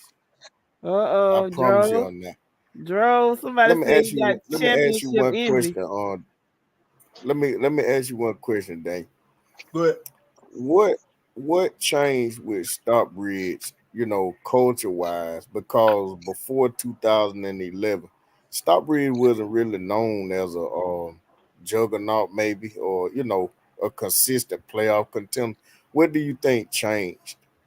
Coaching. We had Coach Whitley, Kevin Whitley. He was over at Creekside for a little bit, and he came down and changed the whole culture and transformed the whole program. And our current coach now, Coach Clark, he was the offensive coordinator with him most of that time. So they done been all the deep playoff runs. They just got used to it. So that's they trying to get back to that standard now. Like, so Coach Clark, this is third year back, so they're trying to keep that standard going of trying at least quarterfinals or better every year. That was the standard when we got when I started tapping in with Stockbridge because my cousins was playing back then, and now that I got this the last one, like that's the standard now. Okay, so Mike called y'all, or Thirsty called y'all Cedar Grove 2.0. So don't take offense to this question that I'm about Go to ahead. I ask already know what you're gonna ask. Go ahead. Go ahead. you. Okay. So this is not a case of Lego set, is Nah, man. I mean, we ain't even ain't none of our boys really highly recruited like Duke. Duke, like I told you, Duke to me, like I said, I'll give you Bo Walk and I give you Cromar down in Lee County, but I don't see three backs in the state better than him. So for him to be, committed to NC State, that's a shock. That's a shock to me, But it is what it is. Like I think everybody on our team is under recruited. So we don't have none of those 4 and 5 star guys who getting all the publicity and all that. We ain't got that. So we most 90% of our kids play rec ball in Henry County. So like it is what it is. We working what we got. We just we try to be well coached. try to be disciplined, and try to be physical. That's just the name of the game. All right. Man, you talking Okay. about the red team over there by the church? I can roll with it. The Stockbridge Tigers or something like that? You talking about the Generals in North Henry? Most of them boys play for Generals North Henry. Nah, because I know my son played over there when he was in elementary school. Yeah. Most of them boys played either for the Generals in North Henry. Well, the team that looked like that uniform looked like Clemson. I forgot what their name is. North Henry. That's North Henry. Purple. Okay. Yeah, the purple orange. Yeah, that's North Henry. Yeah, that way he played. Yeah, he played over there when he was in grade school. Excuse me, fellas. Can I address Morris Shields right quick? Sure. Yes, I was gonna read Morris that. Shields, I don't have championship envy. I just know arrogance when I hear it. That's just all it is. And I'm not talking about It's Dane. championship envy. It's not championship envy. I promise you that. I guarantee you it's not that. I just know this guy. We've been going back and forth for a while now. I know when this man is giving off arrogance, and I'm telling y'all, don't be fooled. Don't be fooled by this guy. Okay, I'm telling you, he's arrogant right now. He riding high, and I can't blame him. They are in the state championship game, but I promise y'all, there's some arrogance behind it. I promise you, it's not envy. Okay, so stop it. It's not championship envy. Yeah. Why you in my business, man? Don't do that. Well, I wouldn't be in your business if you humble yourself. Just be no, because Dro, here's the thing, dog. All season long, I had to hear about the 5 losses we took, and I kept saying, "Okay, it ain't doing that but getting us prepared." You for 3A arrogant play. then. Of course, I was arrogant because I knew what we had and the way we were playing against that higher competition. But all people saw was 1-5, 2-5. That's all they saw. 2-5. How can they still be in the top 10 at 2-5? This is why. Mm-hmm. Man, listen, brother. Listen, man. Just admit it. Just What? admit it. Just say Admit Drew, what? you're right, and then we can move on. Just admit I just did. I just did because of all the flack I took on during the regular season before we got in the region play, sitting at 2-5, and we sitting at number 3 in the top 10. And folks want to know they 2-5 in the top 10. That's some BS. No, it ain't. It ain't BS. Okay. So Morris Shields, there's your answer. See, it's not championship envy. I just know arrogance when I see it. So let's move on. Let's go to something. Okay, so let's move on. All right, and let me say this real quick, Herbie. You picking at my bad knee, but my knee still good enough to kick you in your ass. Remember that. Okay. That ain't all it's good for. What else is it good for, Thirsty? It ain't Friday night and we ain't backstage, so I ain't gonna comment. Oh, thank you so very much. We don't need that. Okay, so I sent the link to D Lakes and I sent the link to Rodney Johnson. I do not see where any of them have looked at it yet. I sent the link over about 30 minutes ago, and they have not looked. So if y'all are on here, look in your spam folders or whatever to see. So y'all can come on and talk to us about this 5A game. If not, if y'all don't want to come on, let's talk to we can talk to some Thomas. Who is that with that D? Oh, that's me. I just got off camera. Y'all got any more questions for me before I jump off? No, I just want to say thank you, man, for the energy that you brought tonight. We really enjoyed it. Show, man. Hey, man, real talk, man. I enjoy y'all every week, man. Y'all keep me posted on all the Middle and South Georgia news. So I definitely appreciate that because for us up here, we don't go down that way unless we got to. So I appreciate y'all. Well, thank you, Dan. Yeah, we really do appreciate it. You did a great job. You really did. And if you want to come back on after after your game on, if y'all want to come back on Thursday, just let us know. Yeah, I'll probably be. I'll probably. Win or Get that. lose. Win or lose. Oh yeah, for Just sure. come I'm back. gonna tap back in. Like I take, like I said, I take my lunch, just like anybody else, man. It is what it is, man. Like I said, we ain't on the field, it's just chilling, so it is what it is. All right. Well, thank you so much. Hey Jess, can we find Tick's comment? I want to thank him for his compliment that Okay. he gave me. All right, what? I thought I What? saw it. I can't find it now. But anyway, Tick, I appreciate Oh, the he said, compliment, Dro, that man. reel was hilarious. Yeah, if y'all don't know what we're talking about, you have to join the private group page. We we talk about of course football and everything in there. But if you don't know what real he's talking about, it's only exclusive to the private group page. Man, we're Yeah. not gonna show it on here because you got to join the group. Yes. And All answer right, all the questions so that you can get in. So, this is what the Wizard said, Dro, that Stockbridge would beat Perry by a score. Okay, Rodney, I sent you the link. If you can check it, and you can come on and talk to us about why Coffee will win. D hasn't said anything, but I like coffee. I really do. I think, matter of fact, I'd be surprised if they don't win state. I really would. I mean, I know Creekside is a good team, but I'd be surprised if Coffee don't win at all. man, Dro. You know what got me with coffee, man? With I that, think this is the year they finally get over the hump and win. I do. Coffee's always been in the mix. They just couldn't. They just could never win it. I think yeah, mm, they. but I, I think, I think they do it this year, though. I think they do it this year in a close game, yeah, though. yeah, I think it's gonna be. I don't think it's gonna be a blowout. I agree with you on that. It'll be good to see them, hold that trophy up, but they're gonna have to earn it. That's for sure. Oh, for sure. Oh, so hold on. Whoa, whoa, whoa, whoa, whoa. Can we bookmark this time and this moment right here? He agreed with me. Well, hey, listen, I know we have our differences, but every now and then, we join forces every now and then. Okay. Okay. so Mr. Johnson just saw the link, so he should be tapping in a little bit. What's going on, Jabari? What's up, Um, Jamar? Colin said we gotta finish the drill. Tired of being close for sure. Yeah, because I know y'all used to always get to the championship game, and then it.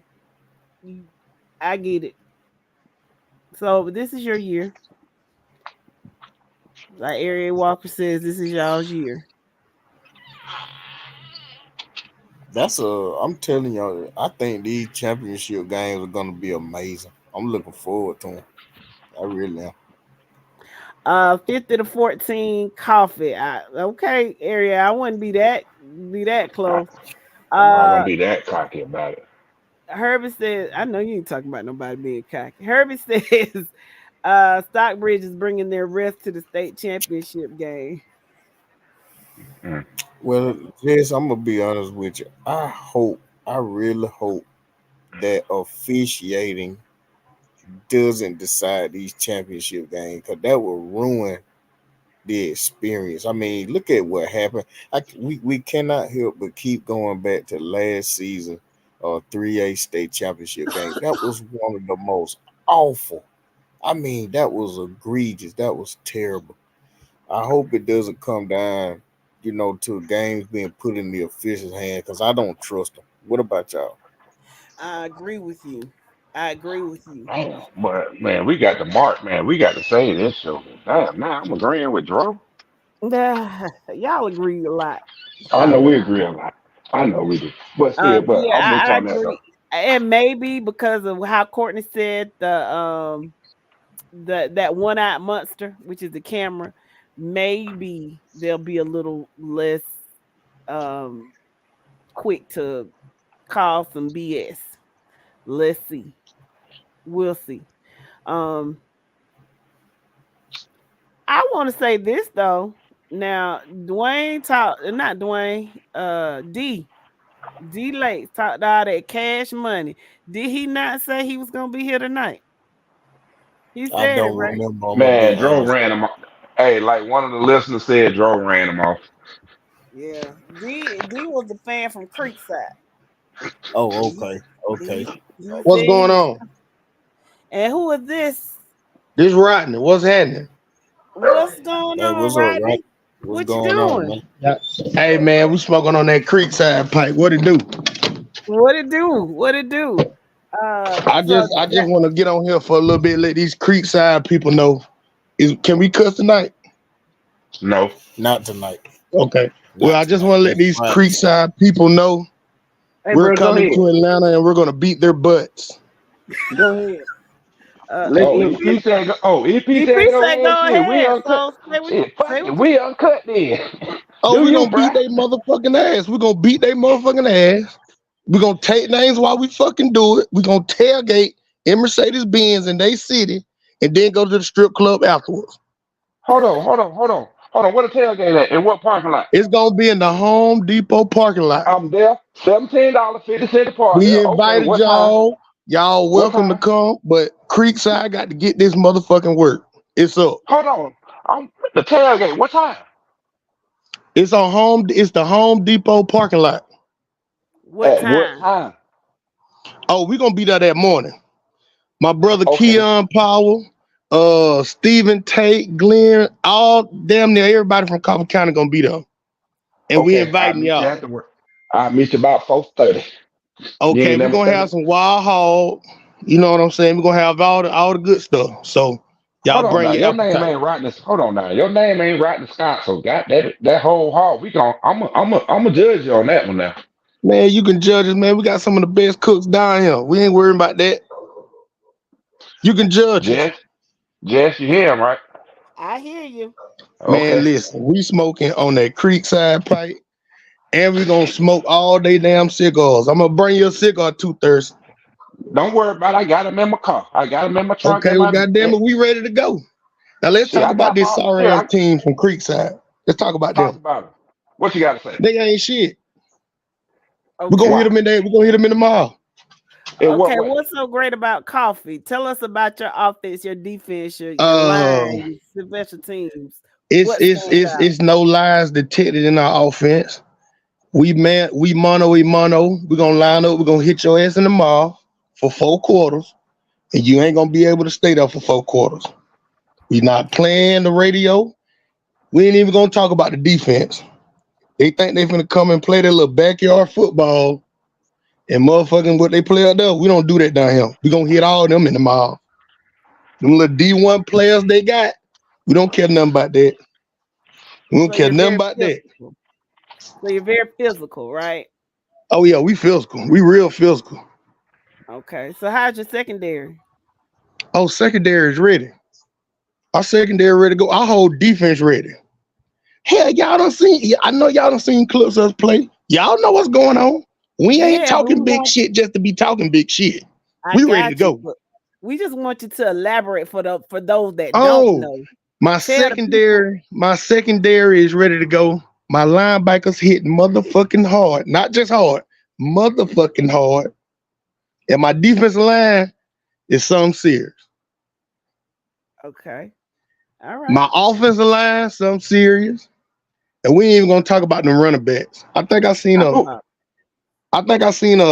post where a Creekside dude say we got 2 running backs that got 2,000 yards combined. Well, we got 1 running back that's got about 2,500 yards. So Okay. we ain't What gonna about argue with your them folks. We receivers? just gonna hit their ass in the mall too and have fun doing it. Tell us about your receivers. Oh, they not. The whole team is beautiful. It's a beautiful thing. You know, like Andre 3000 just came out of album with them flutes. That shit just a nice little melody. It's good. We ready to go. The whole city ready to go. The city behind them. We ready. Daniel said, Man. drop some names for us in the city. Give us some names. What? Give them some names to look at. Shit. Look at Who the we need to whole look out for? offense. Look out the whole Uh-huh. defense. I mean, of course, y'all know the running back Fred Brown. You know Tyrese Hansley. You know Maurice Hansley. The whole offensive line. What else? I can give you James Gerard, Anthony Polk. Damn, y'all, there's so many to name. I'm trying to remember. People in the comments, y'all help me out. Tyreek Elwoods. I'm finna help you out. Go All ahead. Right. When I look at coffee, right, the first thing that bothers me, because I have a theory, okay, that if you don't have an 1,800-yard passer, you don't win championship. Okay. You don't have an 1,800-yard passer, so you're not winning a championship based off of that. That's my theory, right? Uh-huh. But I will give you this. Fred Brown, dog. Yes, sir. Nothing but a dog. 23 on the Understand season. that. Your receiving core, it bothers me, which is part of your passing game. That bothers me because you're going in basically one-dimensional right now. And with that being said, when you look at the total team, your quarterback is part of that rushing. So that tells me your quarterback will tuck it and run at the hints of any kind of pressure. Yes, sir. He's gonna bail up out of it and get up out of there. That's a bad thing. I ain't gonna say a bad thing, but it's a thing of concern in a title game like this. All right. Now, I look at Creekside, right? Creekside coming in, they quarterback done threw for over 2,400 yards. Which tells me they're gonna air that thing out and stress your defense, i.e. through the passing game. Short, intermediate, and long. And then they got a 2,000-yard rusher themselves in McCrary. Now, here's my question for you. Do you really think your secondary is going to be able to contain and stop Shane Kelly? They're 1,000-yard receiver. Yes, sir. All right. Okay. I'm a rebuttal to that. I'm gonna put some more on it. Whenever you put your pants on, do you put on your left leg first or your right leg first? Oh no, I usually jump on the bed and throw both my legs in at the same time. But the main thing is you get your pants on, right? You put your pants on though, right? Yep. Okay, so by me saying that, I'm saying this. 14 people have tried. 14 people have failed. And there's only one more on the damn list. It don't matter how you do it, as long as you do it. Creekside ass is on the clock. Now, with that being said, okay, a lot of folks, including myself, say that you had a cupcake walk to this game. Because just off your regular season schedule itself, you really only played, and this is my opinion only, not the opinion of anybody else on this panel. Okay. One quality team. During the regular season. Ware County? No, Babers. Because you know I didn't give a shit about Ware County from the jump. You didn't. You're right. I'm sorry. So Bainbridge is the only quality team. I mean Bainbridge. You beat them by 9 points. No. We beat them by more than that, I think. No, 23-14. Okay. 23-14. Dog, trust me, dog. We keep stats and facts in front of us while we talking. Okay. That's one thing we do on here. So you say that to say what? What I'm saying is, I don't think that you guys have faced enough quality teams like a Creekside. Well, they faced Cartersville though. In Cartersville. Cartersville is not the same Cartersville from years past. You're talking, when you look at Creekside, you got to understand, you're looking at a Creekside team that in the past 2 years, a semifinals and a finals. And then when you get down to who Creekside played throughout the year, yeah, we know they went out to California and got their head bashed in.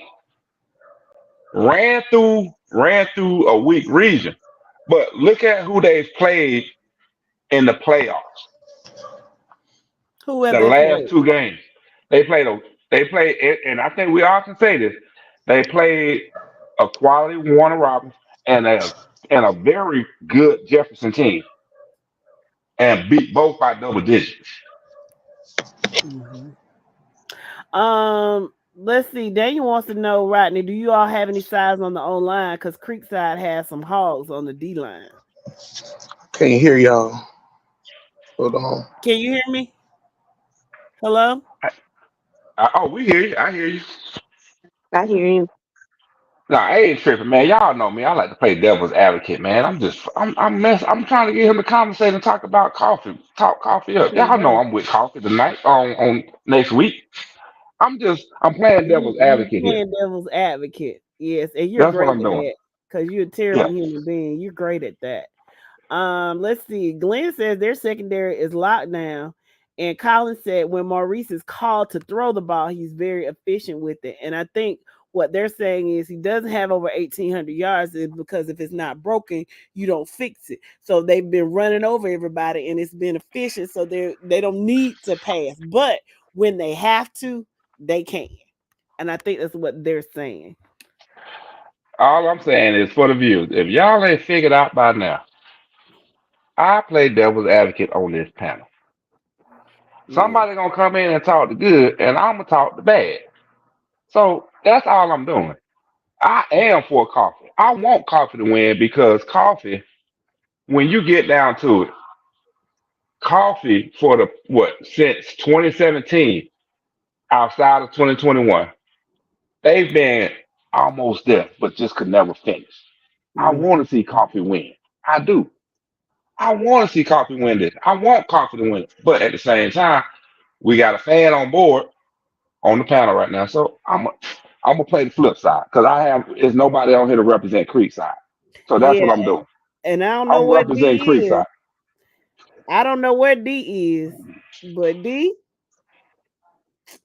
you went to bed as far as I'm concerned. Now you told us on Monday you were coming on. Now I know that drove hurt your feelings real bad, but you said you liked it and it was okay and you were gonna come back, but you did not come back. So D Lakes, I'm looking at you sidewise. I'm looking at you sideways, and Coffee said you scared. Colin said we played Creekside before. We were out coached in that game. We were down 21-10 at the half and cut that down to 3 until late in the fourth. They're going to sling it around and go for it on fourth downs. This coaching staff is much different, and I think that will be the difference in the game. It's going to come down to coaching. I mean, shit, Okay. that's the last two rounds of the playoffs come down to coaching. But Mm-hmm. nah, like I say, real talk, man. I want coffee to win. I'm pulling for coffee to win. My biggest thing is uh I don't your secondary hasn't been stressed the way it's going to get stressed against Creekside. Mm-hmm. Therefore, I hope your secondary holds up. I hope your pass rush can do what they need to do to disrupt the passing of Creekside. That's my thing. Because you can only run 30 plays of 3 yards and a cloud of dust, right? You can only do that about 33 to 34 times before you score and you have to get the ball back to Coffee. So that's what I'm saying. I'm looking for Coffee to get outside of their comfort zone, and they're going to have to, come in with a balanced game attack. I'm gonna say about a good 60-40 at the maybe 60-35, 65-35 mix to keep Creekside off balance. Mm-hmm. You see Dro's comment. Pull up Yeah. Coffee's offensive stats and Creekside. Oh shit, I already got it up. Okay. But hold on, let me Let's see. Arie says they aren't physically enough and they aren't conditioned enough. It's going to be a long night for them if they can't stop the runs. He said the corners got. I'm assuming you saying they on lock. Corners have speed to cover the field for 4 quarters. Okay. Let's see. Dwayne says defense wins games. Glenn says everybody in the secondary runs a 4-3-40, and we play man to man. Whoa, I'm gonna stop you right there, Glenn. Football speed, track speed are two different things. All right. In track, you running straight. In football, your hips as a corner as in the secondary, your hips come into more play than your feet. So there, and what I'm getting at is this: track, straight line. Football, you got to zigzag, cut, do this, stop, go. That's why I say football speed, track speed are two different things. So a lot of times track speed does not translate over to football and vice versa. I hear what you're saying. My thing is this: how is that secondary? How does your secondary? How do I put this? Basically, how do they cover? Are they going to ride the hip of the receiver? Are they going to keep a hand on the hip of the receiver so they don't get that defensive holding that defensive pass interference? Are they going to get hands in and start grabbing on jerseys and pulling on and tugging? It's going to come down to technique for your secondary players. If they have that speed, cool. We know they got catch up speed. But my thing is, can they open them hips and make them cuts, make them turns when it's required to find the ball in the air? That's the thing that comes into play. Personally, I don't feel Coffee has been stressed enough to have to do that throughout the season. Okay, so Stephen Tate says we've been shut down all year. It won't change. Hard Rock Davis says the same thing. They've been doing it all year. What's the difference? Glenn says, trust me, man. Trust me, they're tuned in. You will like the results. Steven says, we have been covering D1 wide receivers all year. Antonio Goolsby says, Creekside plays both sides of the ball. Stop, time out. Stop right there. Okay. He said, we've been covering. Who is we been covering D1 receivers all year? Coffee? Dude. Hold on. D1 receivers what? D1 receivers what? Let's see. Tiff ain't got no D1 receiver. You telling me Bainbridge got a D1 receiver? They probably do. Bowles, Salem, Rich. So you gonna come in and tell me Salem, who on their third coach in 3 years, got a D1 receiver? Bradwell Institute, Statesboro, Jenkins, Greenbrier. Where count? I give you. Lord, he done gone out. What? I know Shamlin didn't have no D1 receiver. Jones County probably had one, but he wasn't affected because he had no quarterback. Definitely no Cass didn't have one. I'm sure Cartersville had one. Come on, bro. Don't come at us with that BS, man. Dude, Steven said, dude, look at the stats. You want to come on, Steven? Antonio says Creekside plays both sides of the ball, and that's going to hurt them because Fred is going to keep hitting them with that 235 pounds and wear them down just like every game this season. Collins says Coffee does a great job staying in phase with the receivers. Hardware said they're going to do whatever it takes to win. Okay, hold on. I'm going to stop you right there with Collins. Collins, I hear what you're saying when you say they stay in phase with the receiver. Dude, you're not facing D1 receivers every week in and week out. You're not. You're facing average to subpar competition for 10 weeks straight. That's what you face. Average to subpar competition. So for you to sit here and say that your corner stayed in phase with them, of course they did. Because they're playing average to subpar receivers. Cut it out, man. All I'm saying is be real about who your team has played.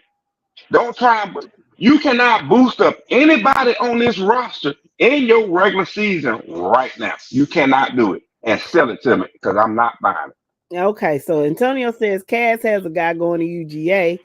Glenn Hodges says both out of Florida and Jones County and Cass have D1 wide receivers. I can tell you now, Hard Rock, he not finna bet Creekside. He's actually going for coffee, but he plays devil advocate. Don't get upset, darling. He don't believe none of this shit he talking. No, hold on. I just want to say something to Glenn. Glenn, Cass, they get the rejects or the people that feel they're not gonna get playing time at Cartersville. They come over to Cass. Jones County lost their quarterback, so the quarterback production at Jones County was down, which affected the production of the receivers. Bowles out of Florida. They're still D1 but they're still D1 wide receivers, right? A D1 wide receiver is nothing without a D1 quarterback back to the throw it. And Jones County had one, but he left. Okay. Let's be honest. That quarterback at Cass, pretty sure he's not going D1. I'm just saying. So what I'm saying is, no, all I'm saying is let's be, as a fan, be real about your team and your team opponents. Let's be real about it. I get you want to talk your team up, but at some point, you got to be real about it. That's all I'm saying. Okay, I'm done.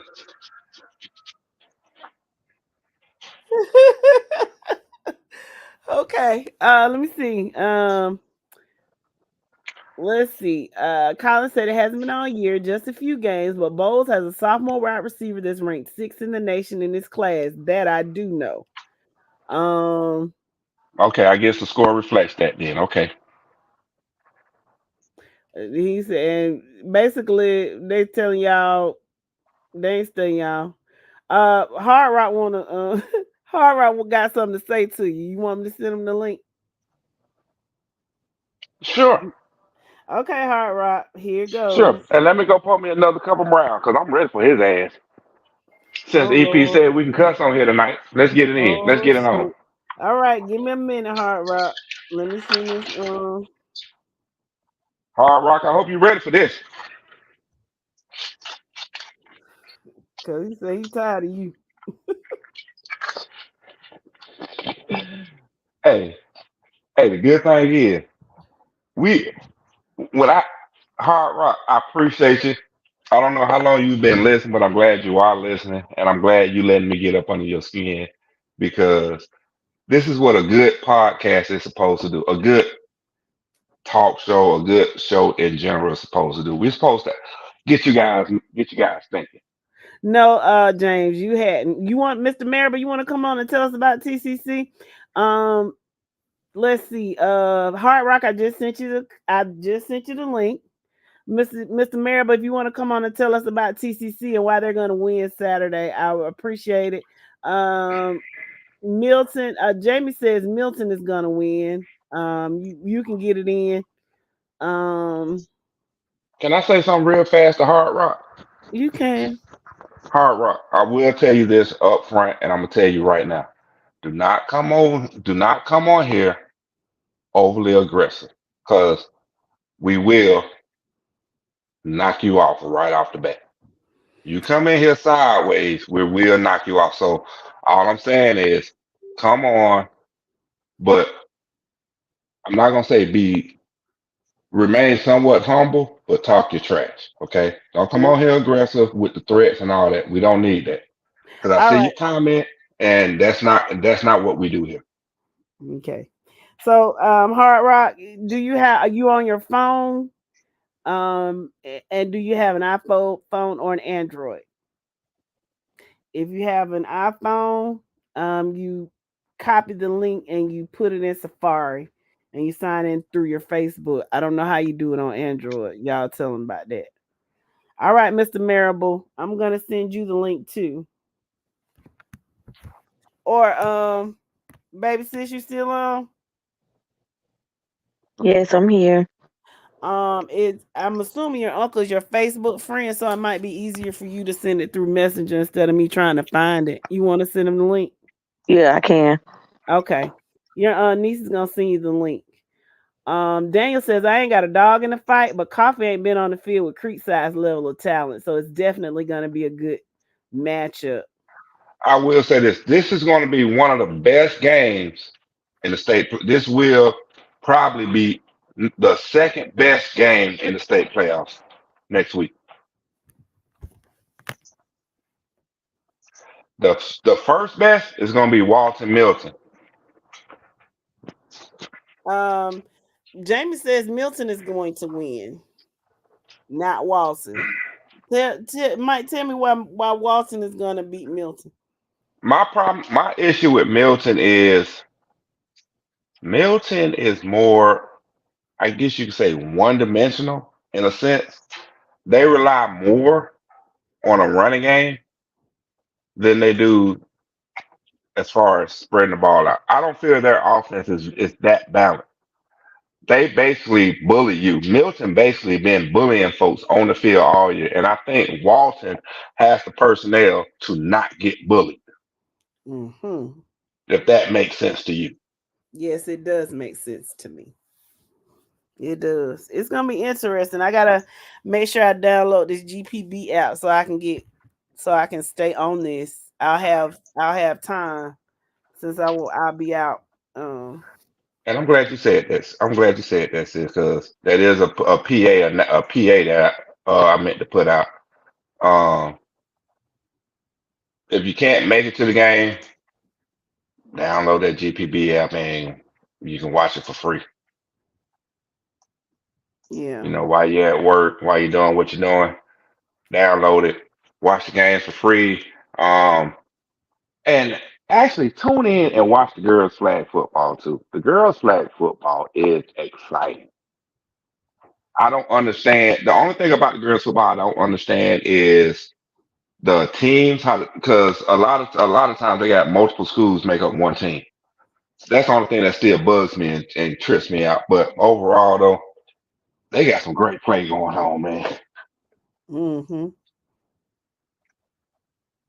Some of them girls could be playing with the boys if they really wanted to. I'm gonna put it like that. Really? No, they be getting it in. They got there's some receivers out there, some backs out there. Oh my God, some girl be. You talking about? Okay, you know how you were the past 2 weeks watching Bo? Yeah. Some of them girls be getting it in like that. Okay.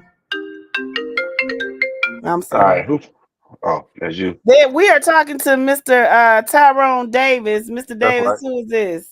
This Mr. Hard King Rock. Davis, Hard Rock. This Hard Rock. What's going on, Hard Rock? You got How for are me you? tonight.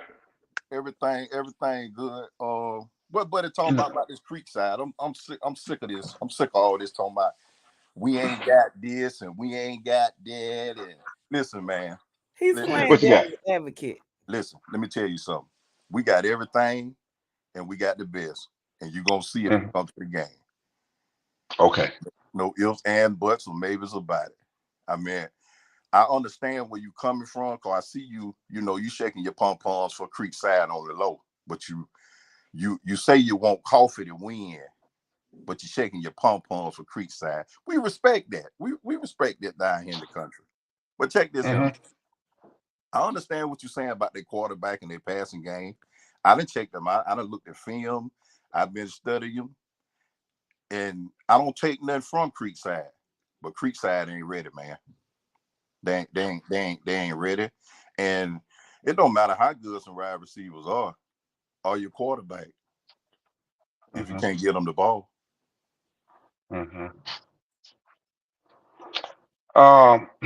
What I'm hearing is a lot of the same stuff that we hear week in and week out.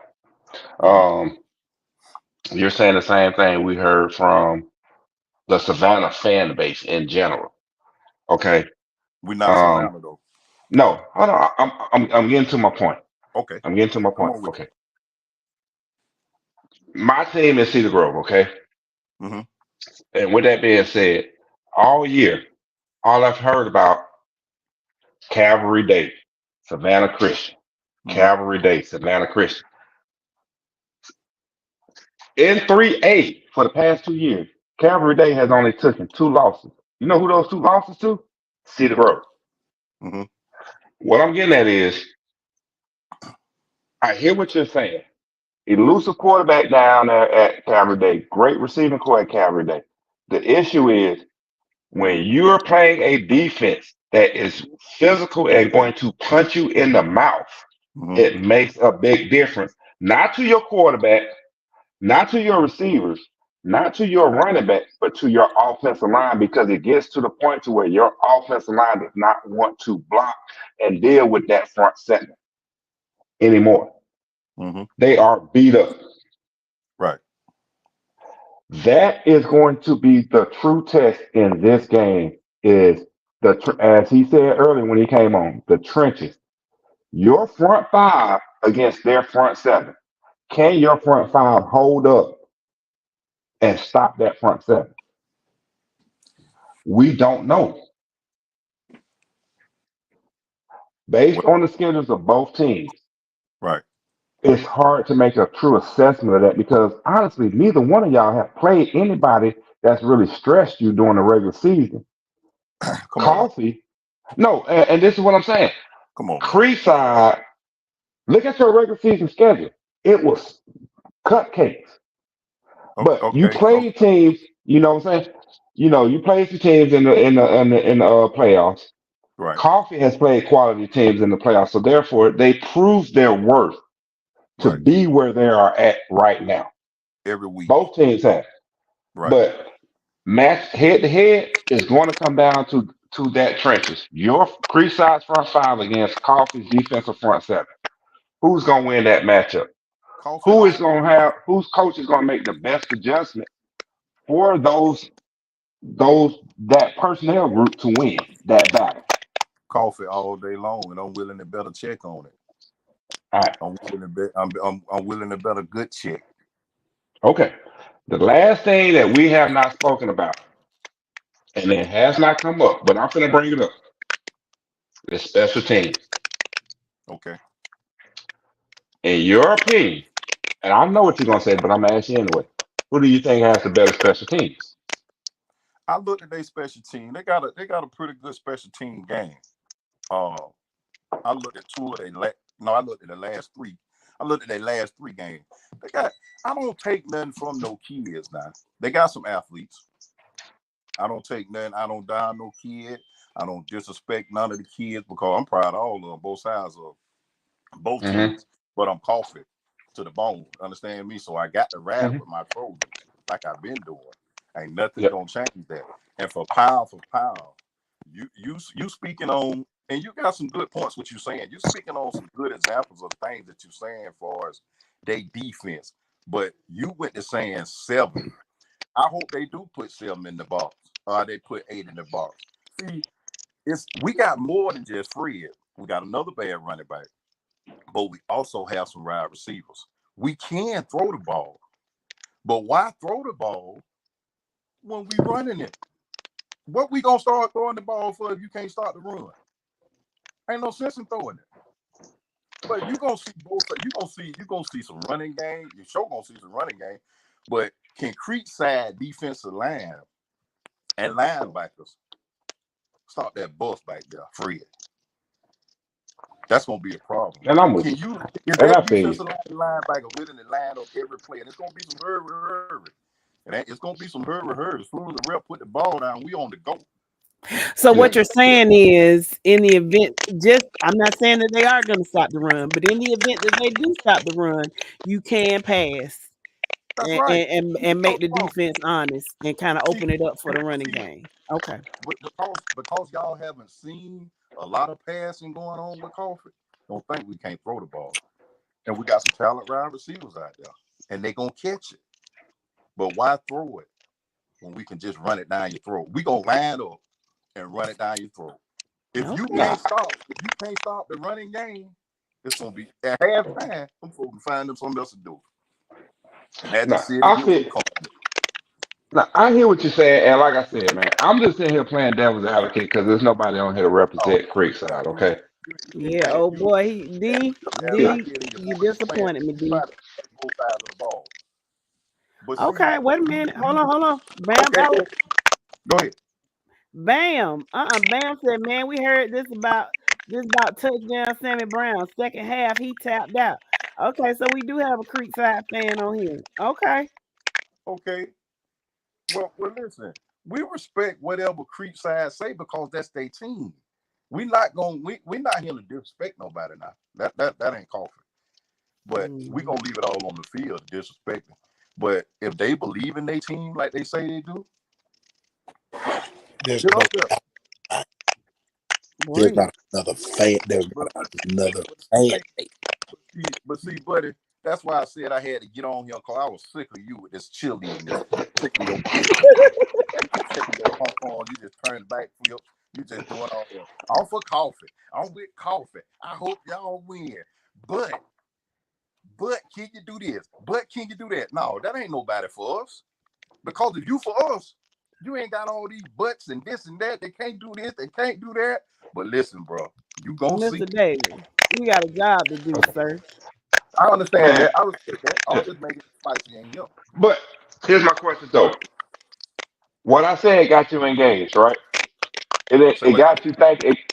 No, I'm just saying what I was saying got you engaged.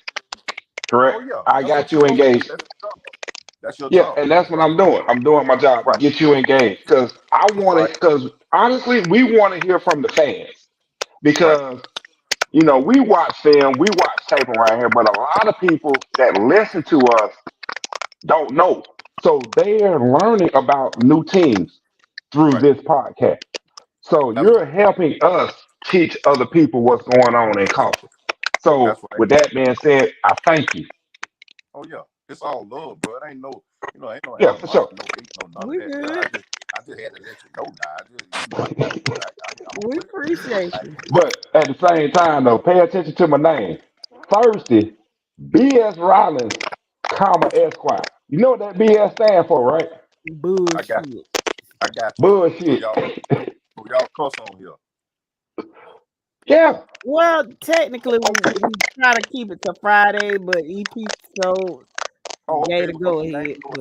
A lot of kids be watching it. We might have some of our kids, the team or either they team watching it. So I didn't want to get on here and get the, being disrespectful. That's a good thing. No, we don't talk bad about kids on here. That's one thing we try not to do is talk down on the kids because we understand the kids.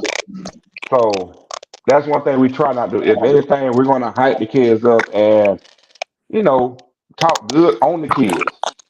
Right. That's why you'll hear us pull up names. Another thing I wanted to hit on what you were saying was about what it was you were saying. Oh, about our schedule. How our schedule week or something like that you were saying. Mm-hmm. Okay, how you figure our schedule week? I look at some of these kids' schedules. I ain't gonna say kids. I look at some of these teams' schedule like Cartersville.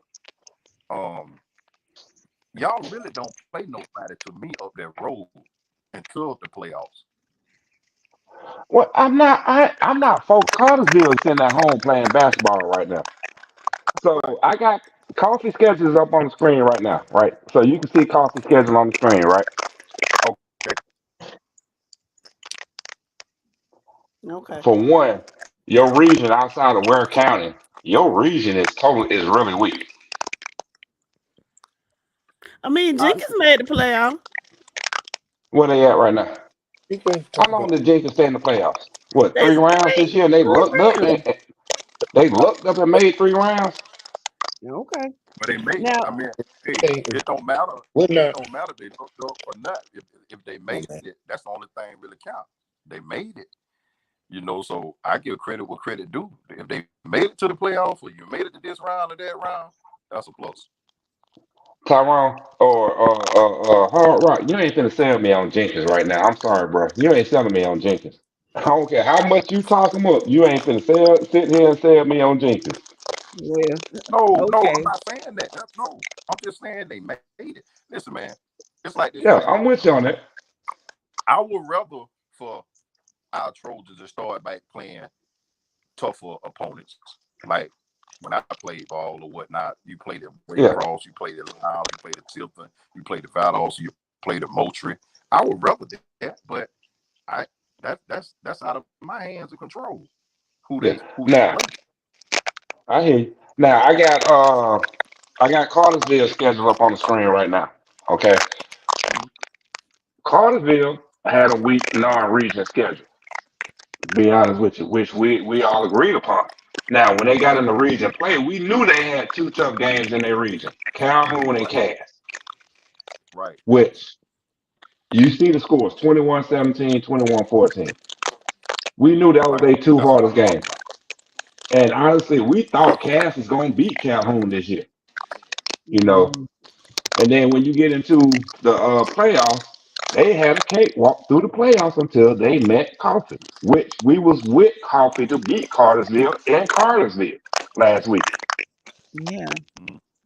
So, I mean, trust me, I might be talking about Coffee.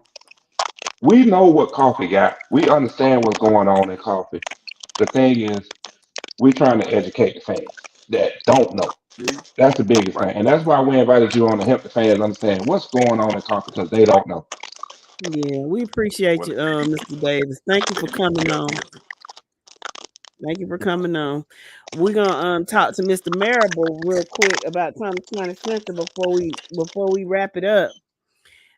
So he can tell us a little bit about Thomas County Central and have and whether or not you've seen Woodland Academy, any tape on them or film, or just kind of let us know why Thomas County Central is going to be hoisting the trophy come next week. Welcome. Thank you. For having me. When it comes down to this Thomas County Central team, is really where do I begin? And I try to be objective in my analytical take on teams. So I may sound like I'm being a bit of a homer, but I think I'm kind of pretty much objective when I view my teams. Mm-hmm. But start on the offensive side of the ball. Thomas County Central is a very the thing that gives them success is they have balance. We have a very young quarterback. Of course, this is his first year. The last two games, the Rome game and the Marist game, I think his youth kind of showed a bit. But he didn't do anything to really hurt us in those games. But we're balanced. We can run it and we can throw it. That gives us success. But that's not where we make our hay at. We make our hay on the defensive side of the ball. It's one of the most downhill defensives I've seen in a long time. Playmakers all over the field, speed all over the field. We can rush the passer. We got the front four. They are amazing. The linebackers scrape, get downhill. The DBs on the back end are solid. So there's a reason they're the number one defensive team in the state, and they play like it. And the last two games, the Rome game and the Marist game, we don't win those games if it were not for the defense. They're very opportunistic. They make plays when a play need to be made. So just all around good football team, well coached. They play. They play to their strengths, and just a good football team. Last piece, and is that there is no question TCC has the best fan base in the state of Georgia. No question. We ain't gonna, you know what? We ain't gonna even talk about that fan base because I'm curious to see what they're gonna be doing Tuesday night. That's for sure. Right. So I've had a few birthdays, right? And I was at the Rome game and I was at the Marist game, and it was just mind blowing to see the support come from all the way to South Georgia, drive all that way. People came on buses, of course, but to to see the number of people who showed up at Rome and at Marist, the numbers and the noise. I call it the numbers and the noise, creating a true 12th man effect. Now I don't see that happening so much in Mercedes-Benz. It's a huge stadium. You know, it doesn't matter how many people come from these various communities. This game, the stadium's still gonna look empty. It's going to look empty because it's so huge. But we'll see what kind of noise they'll be able to make without the assistance of the noise makers. Okay. So, is it all right if I call you JC? Man, that's fine. Okay. Now, as we said tonight, I play devil's advocate. Okay, I'm playing devil's advocate tonight. Yes, sir. Okay, Yes, sir. because we don't have a Woodward Academy fan on here to take up for Woodward Academy. Yes, sir. But I'm gonna start off by saying this. No doubt, you all have a great defense. We spoke on that in the preseason, going into the season. Our biggest question when it came to TCC was quarterback play. Mm-hmm. We understand you had playmakers at the skill position, receiver, running back. We just couldn't find any type of information on who was going to be your quarterback. So throughout the summer, we getting various intel on 7-on-7s, OTAs, joint practices and stuff that you guys were doing, but still had no true identity at your quarterback position. We didn't either. So this is what I'm going to say. And as a TCC fan, and baby sis, you can take it how you want to take it, but I'm gonna say it because I'm gonna speak what I want to speak. We did not believe in TCC, or at least for me, I did not believe in TCC during the regular season, especially your non-region schedule.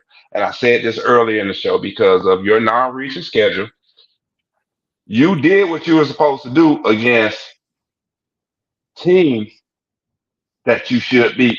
Because again, when TCC was down, they were beating y'all. Mm-hmm.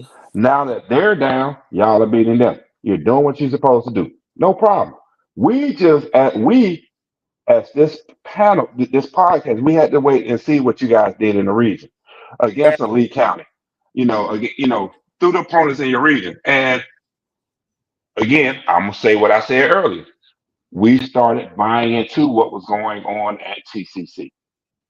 Okay. Again, as I said earlier, TCC, you got 15 reps to do. You're on your last rep. Finish the drill. With all that being said, Woodward Academy is performing at a level right now that is very unexpected. That was very unexpected for them to perform at. My problem with this game is Woodward Academy's defense against TCC's offense.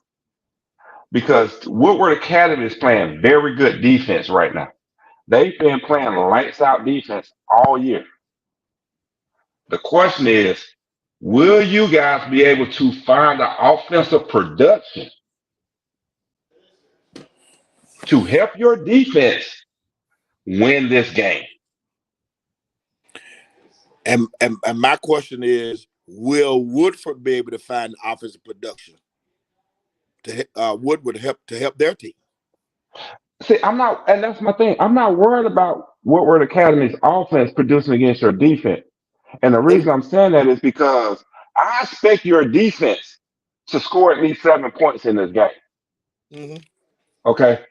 That's why I'm asking the specific question of will or can TCC's offense provide the production to help the defense against Woodward Academy's offense to win this game? I'm sorry, Woodward Academy's defense to win this game. It's all about your offensive production right now. I certainly think they can, because with my defense, I'm not gonna have to produce much. Oh, So you're going to have to. Oh, your defense is going to have to produce points in this game. I'm telling you now. no, You don't think so? no. Now I will say this. We definitely still need to create some turnovers. Correct. You need to. And give us some short fields. We may not. Maybe that's what you meant by produce points. Because your defense has been playing lights out all year. They've been creating turnovers to create either one, that short field for your offense, yes, or actually putting points on the board. Yes. That's why I'm asking the question of, can your offense produce enough to beat Woodward Academy and help your defense out? I think so. Okay. I have confidence, but I will say this. I was telling someone the other day, Woodward has gotten hot at the right time. Yeah, they have. Yeah, they got hot. They got hot. I didn't think they would win at Douglas County last week. I had Douglas County to win that game. I was surprised. I was surprised. Yeah. Oh, you too? You too? But I was really surprised. I just, especially when I heard Douglas County was up 14-0. I said, okay, but we know they're going to be well coached as well. We know they're going to play hard, and I don't see this being a blowout game. It's going to be a tight game. It's going to be a tight game. Now, I'm not even going to sit here and buy. I'm not going to buy that from you because I do feel TCC is going to win by 2 touchdowns. And when I say 2 touchdowns, I mean at least 12 points or more. And the only reason I'm saying that is because I think the defense is going to produce and help the offense.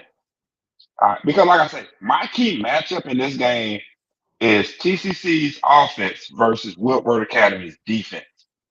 That's my key matchup in this game. But at the end of the day, the TCC defense is going to do enough, actually more than enough, and help carry TCC to victory by putting points on the board. Right. That's what I'm getting at.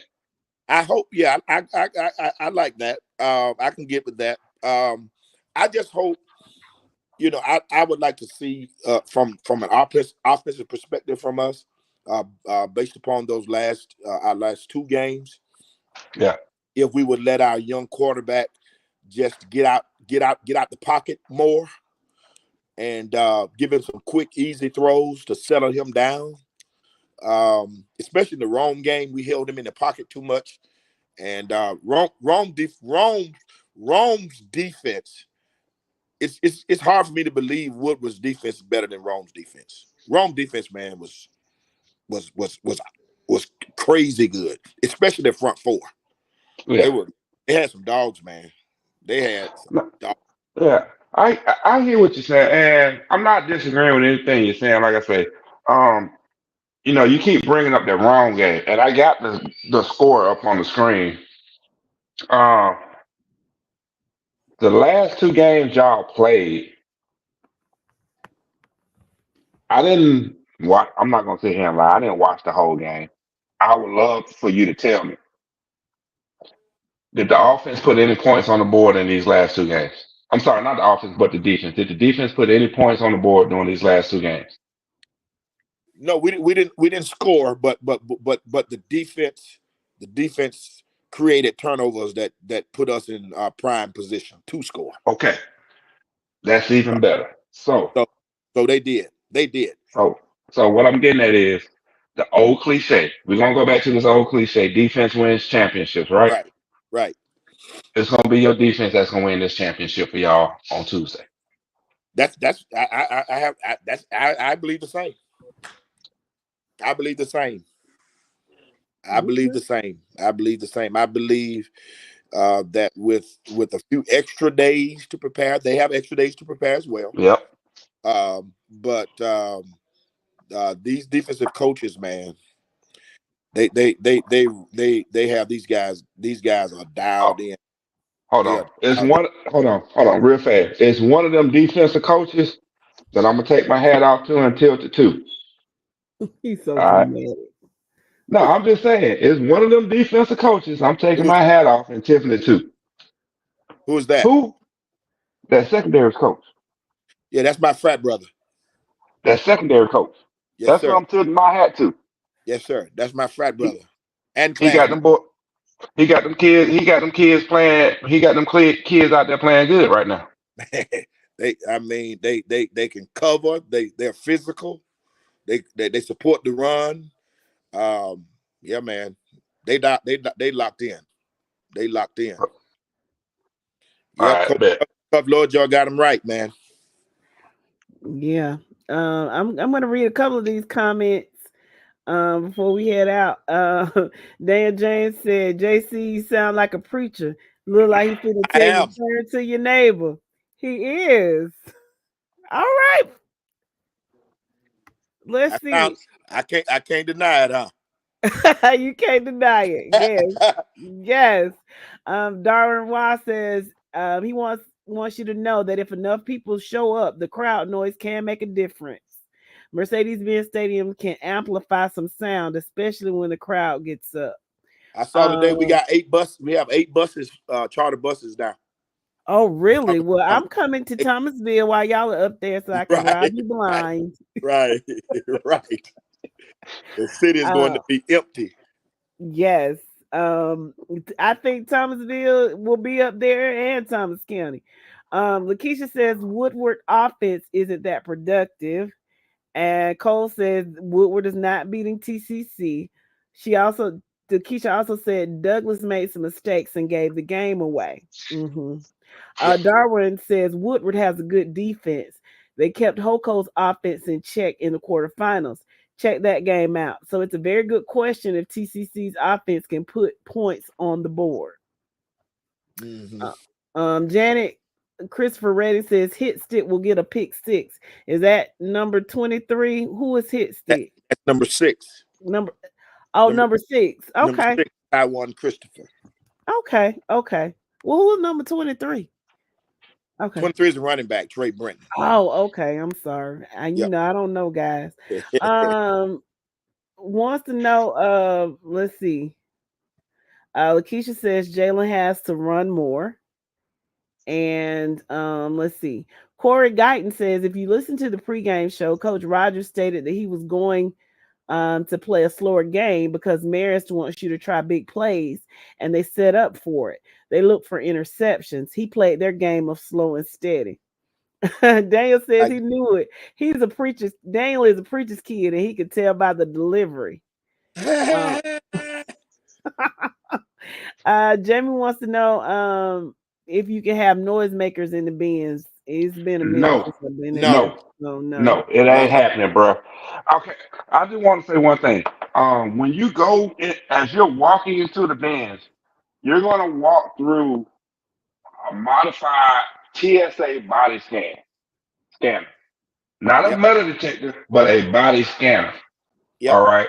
When you go to walk through, so do not try to sneak in liquor. No. Do not try to sneak in anything that they're gonna ban. Just come in and have fun. You can get you a cup, get you some cups from the concession stand and make you a noise maker, but you're not gonna be able to bring all that stuff in. I can't even. I'm sitting up there trying to figure out how to sneak my liquor in right now, and I go to the Falcons game when they play at home every Sunday, and I still ain't figured out how to sneak my liquor in because they got these modified TSA body scans going on now. Because you don't need that Devil's Brew in there on the Sunday. Do what you're supposed to do. I ain't trying. I get tired of giving my money. I give enough money to Arthur Blank and them thousands. Just hold out to after the game. That's right. I know. No. One thing I will say though, I think they're gonna have. No, they're not gonna have the bars open, and they ain't gonna be selling alcohol during high school games. So it's gonna be dry. It's gonna be dry. So your best bet, get over there to them tailgates in the Home Depot parking lot. Get your oil in, and then come on in. All right, this is a great way to end it. Marquis says, "Keep preaching the word, real." Thank you, man. Thank you. The Savior Sports. That's what I do. Yes. No, Jamie, you can't take your shaker in there. How you doing, Ricky? What's going on? Justin and Obadiah says he can't wait to see you. Meet you at the TCC game. Justin says for anyone going to the championship games, this will be the most strict they have ever been. The security and the GHSA. This will be a good and bad experience. They are making it tough. So just like Reverend Maribel said, just do the right thing. Do what you're supposed to do. Dwayne says the Savannah Christian 28 Lego set 17. Okay. Ain't nothing wrong with him having dreams, hopes, and aspirations. Yeah. Yep. But we Yeah. know it ain't gonna happen. Yeah. The only noise maker you can bring in, Jamie, is your mouth. So y'all use it. Y'all use it. But okay, guys, it is almost 10 o'clock. JC, thank you for coming on, sir, and thank you for listening. Thank y'all for allowing me to come on. I got on to y'all by our 229 group. I saw somebody share the link maybe a couple weeks ago. So I'm just getting up to speed with you guys, man. I like what you guys are doing, so I look forward to just tapping in with you guys from here on out. Well, thank you so much. We appreciate it. Good deal. Good Yeah, deal. we appreciate it. All right, so you have yourself a good evening, all right? Well, yeah, we ran a little long tonight, but it's okay because this is championship. We're about to head into the championships, guys. I mean, it just seems like yesterday that we started back up again. So, wow, can you believe it? Man, August, December, them months went by fast. But this is what we supported our for if you're a fan of the team of any team that is in the state title games, this is what you've been rooting for your team to get to. This is what you've been hoping for your team to accomplish. We just need for teams to finish the drill this come next week. But at the same time, though, do keep in mind these are just kids. Let's give them our undying support, our undying positivity, and our undying love to keep them going, to keep them pushing forward to their dreams of getting to the next level. Yes. Thank y'all.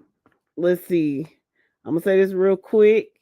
What's going on, Mr. Harmon? He says Swainsboro's gonna upset PAC. Jamie says, let's go, Milton. Daniel says, y'all got me geek for next week. Let's go, Stockbridge. Obadiah, who playing in your face? Nobody playing in your face. We love you, loyal listener. Thank you for listening. Thank you, Nikki. Said we really enjoyed y'all's podcast. Dwayne says Swainsboro by 28 over PAC. And guys, and what? Yeah. Okay. I don't know who's gonna win, but anyway, thank y'all for listening tonight. We appreciate you. It's almost 10 o'clock. And I have to be at work at 7 o'clock, which only means I got to roll over and cut on the computer, but still I got things to do. I think thanks, Mr. Marable. I think Jamie, if you go to the I think Mercedes-Benz Stadium has a website and it'll tell you what you can have and what you can't have.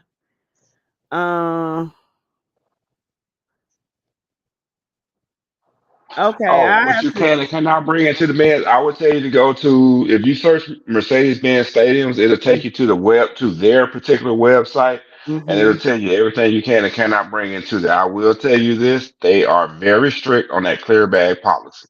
Yes. So, yeah. Thank you, Miss Linda. How are you? You snuck in on me. It was a lot of comments tonight, so I didn't get to, and I can't read all of them.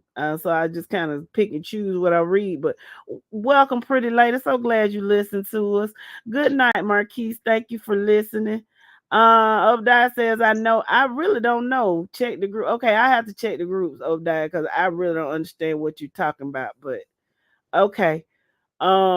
With that being said, it's almost 10 o'clock. So good night, guys. And we will again, best of luck to all the teams that will be playing next week, except for one. I hope you get skull drug. But everybody else, They will. They will. if they don't, that's your butt, Mr. Postman. We got you. Thank you to everybody. Best of luck. And again, guys, next week we won't have because of the championship games, we're gonna allow y'all to watch those because they'll be all through the day and the night. But make sure that you come back on Thursday. We'll be back to recap all of the championship games on Thursday night. So thank you guys. And good night. We'll see y'all next Thursday. Thank y'all for coming out. God bless. Good night. Night night.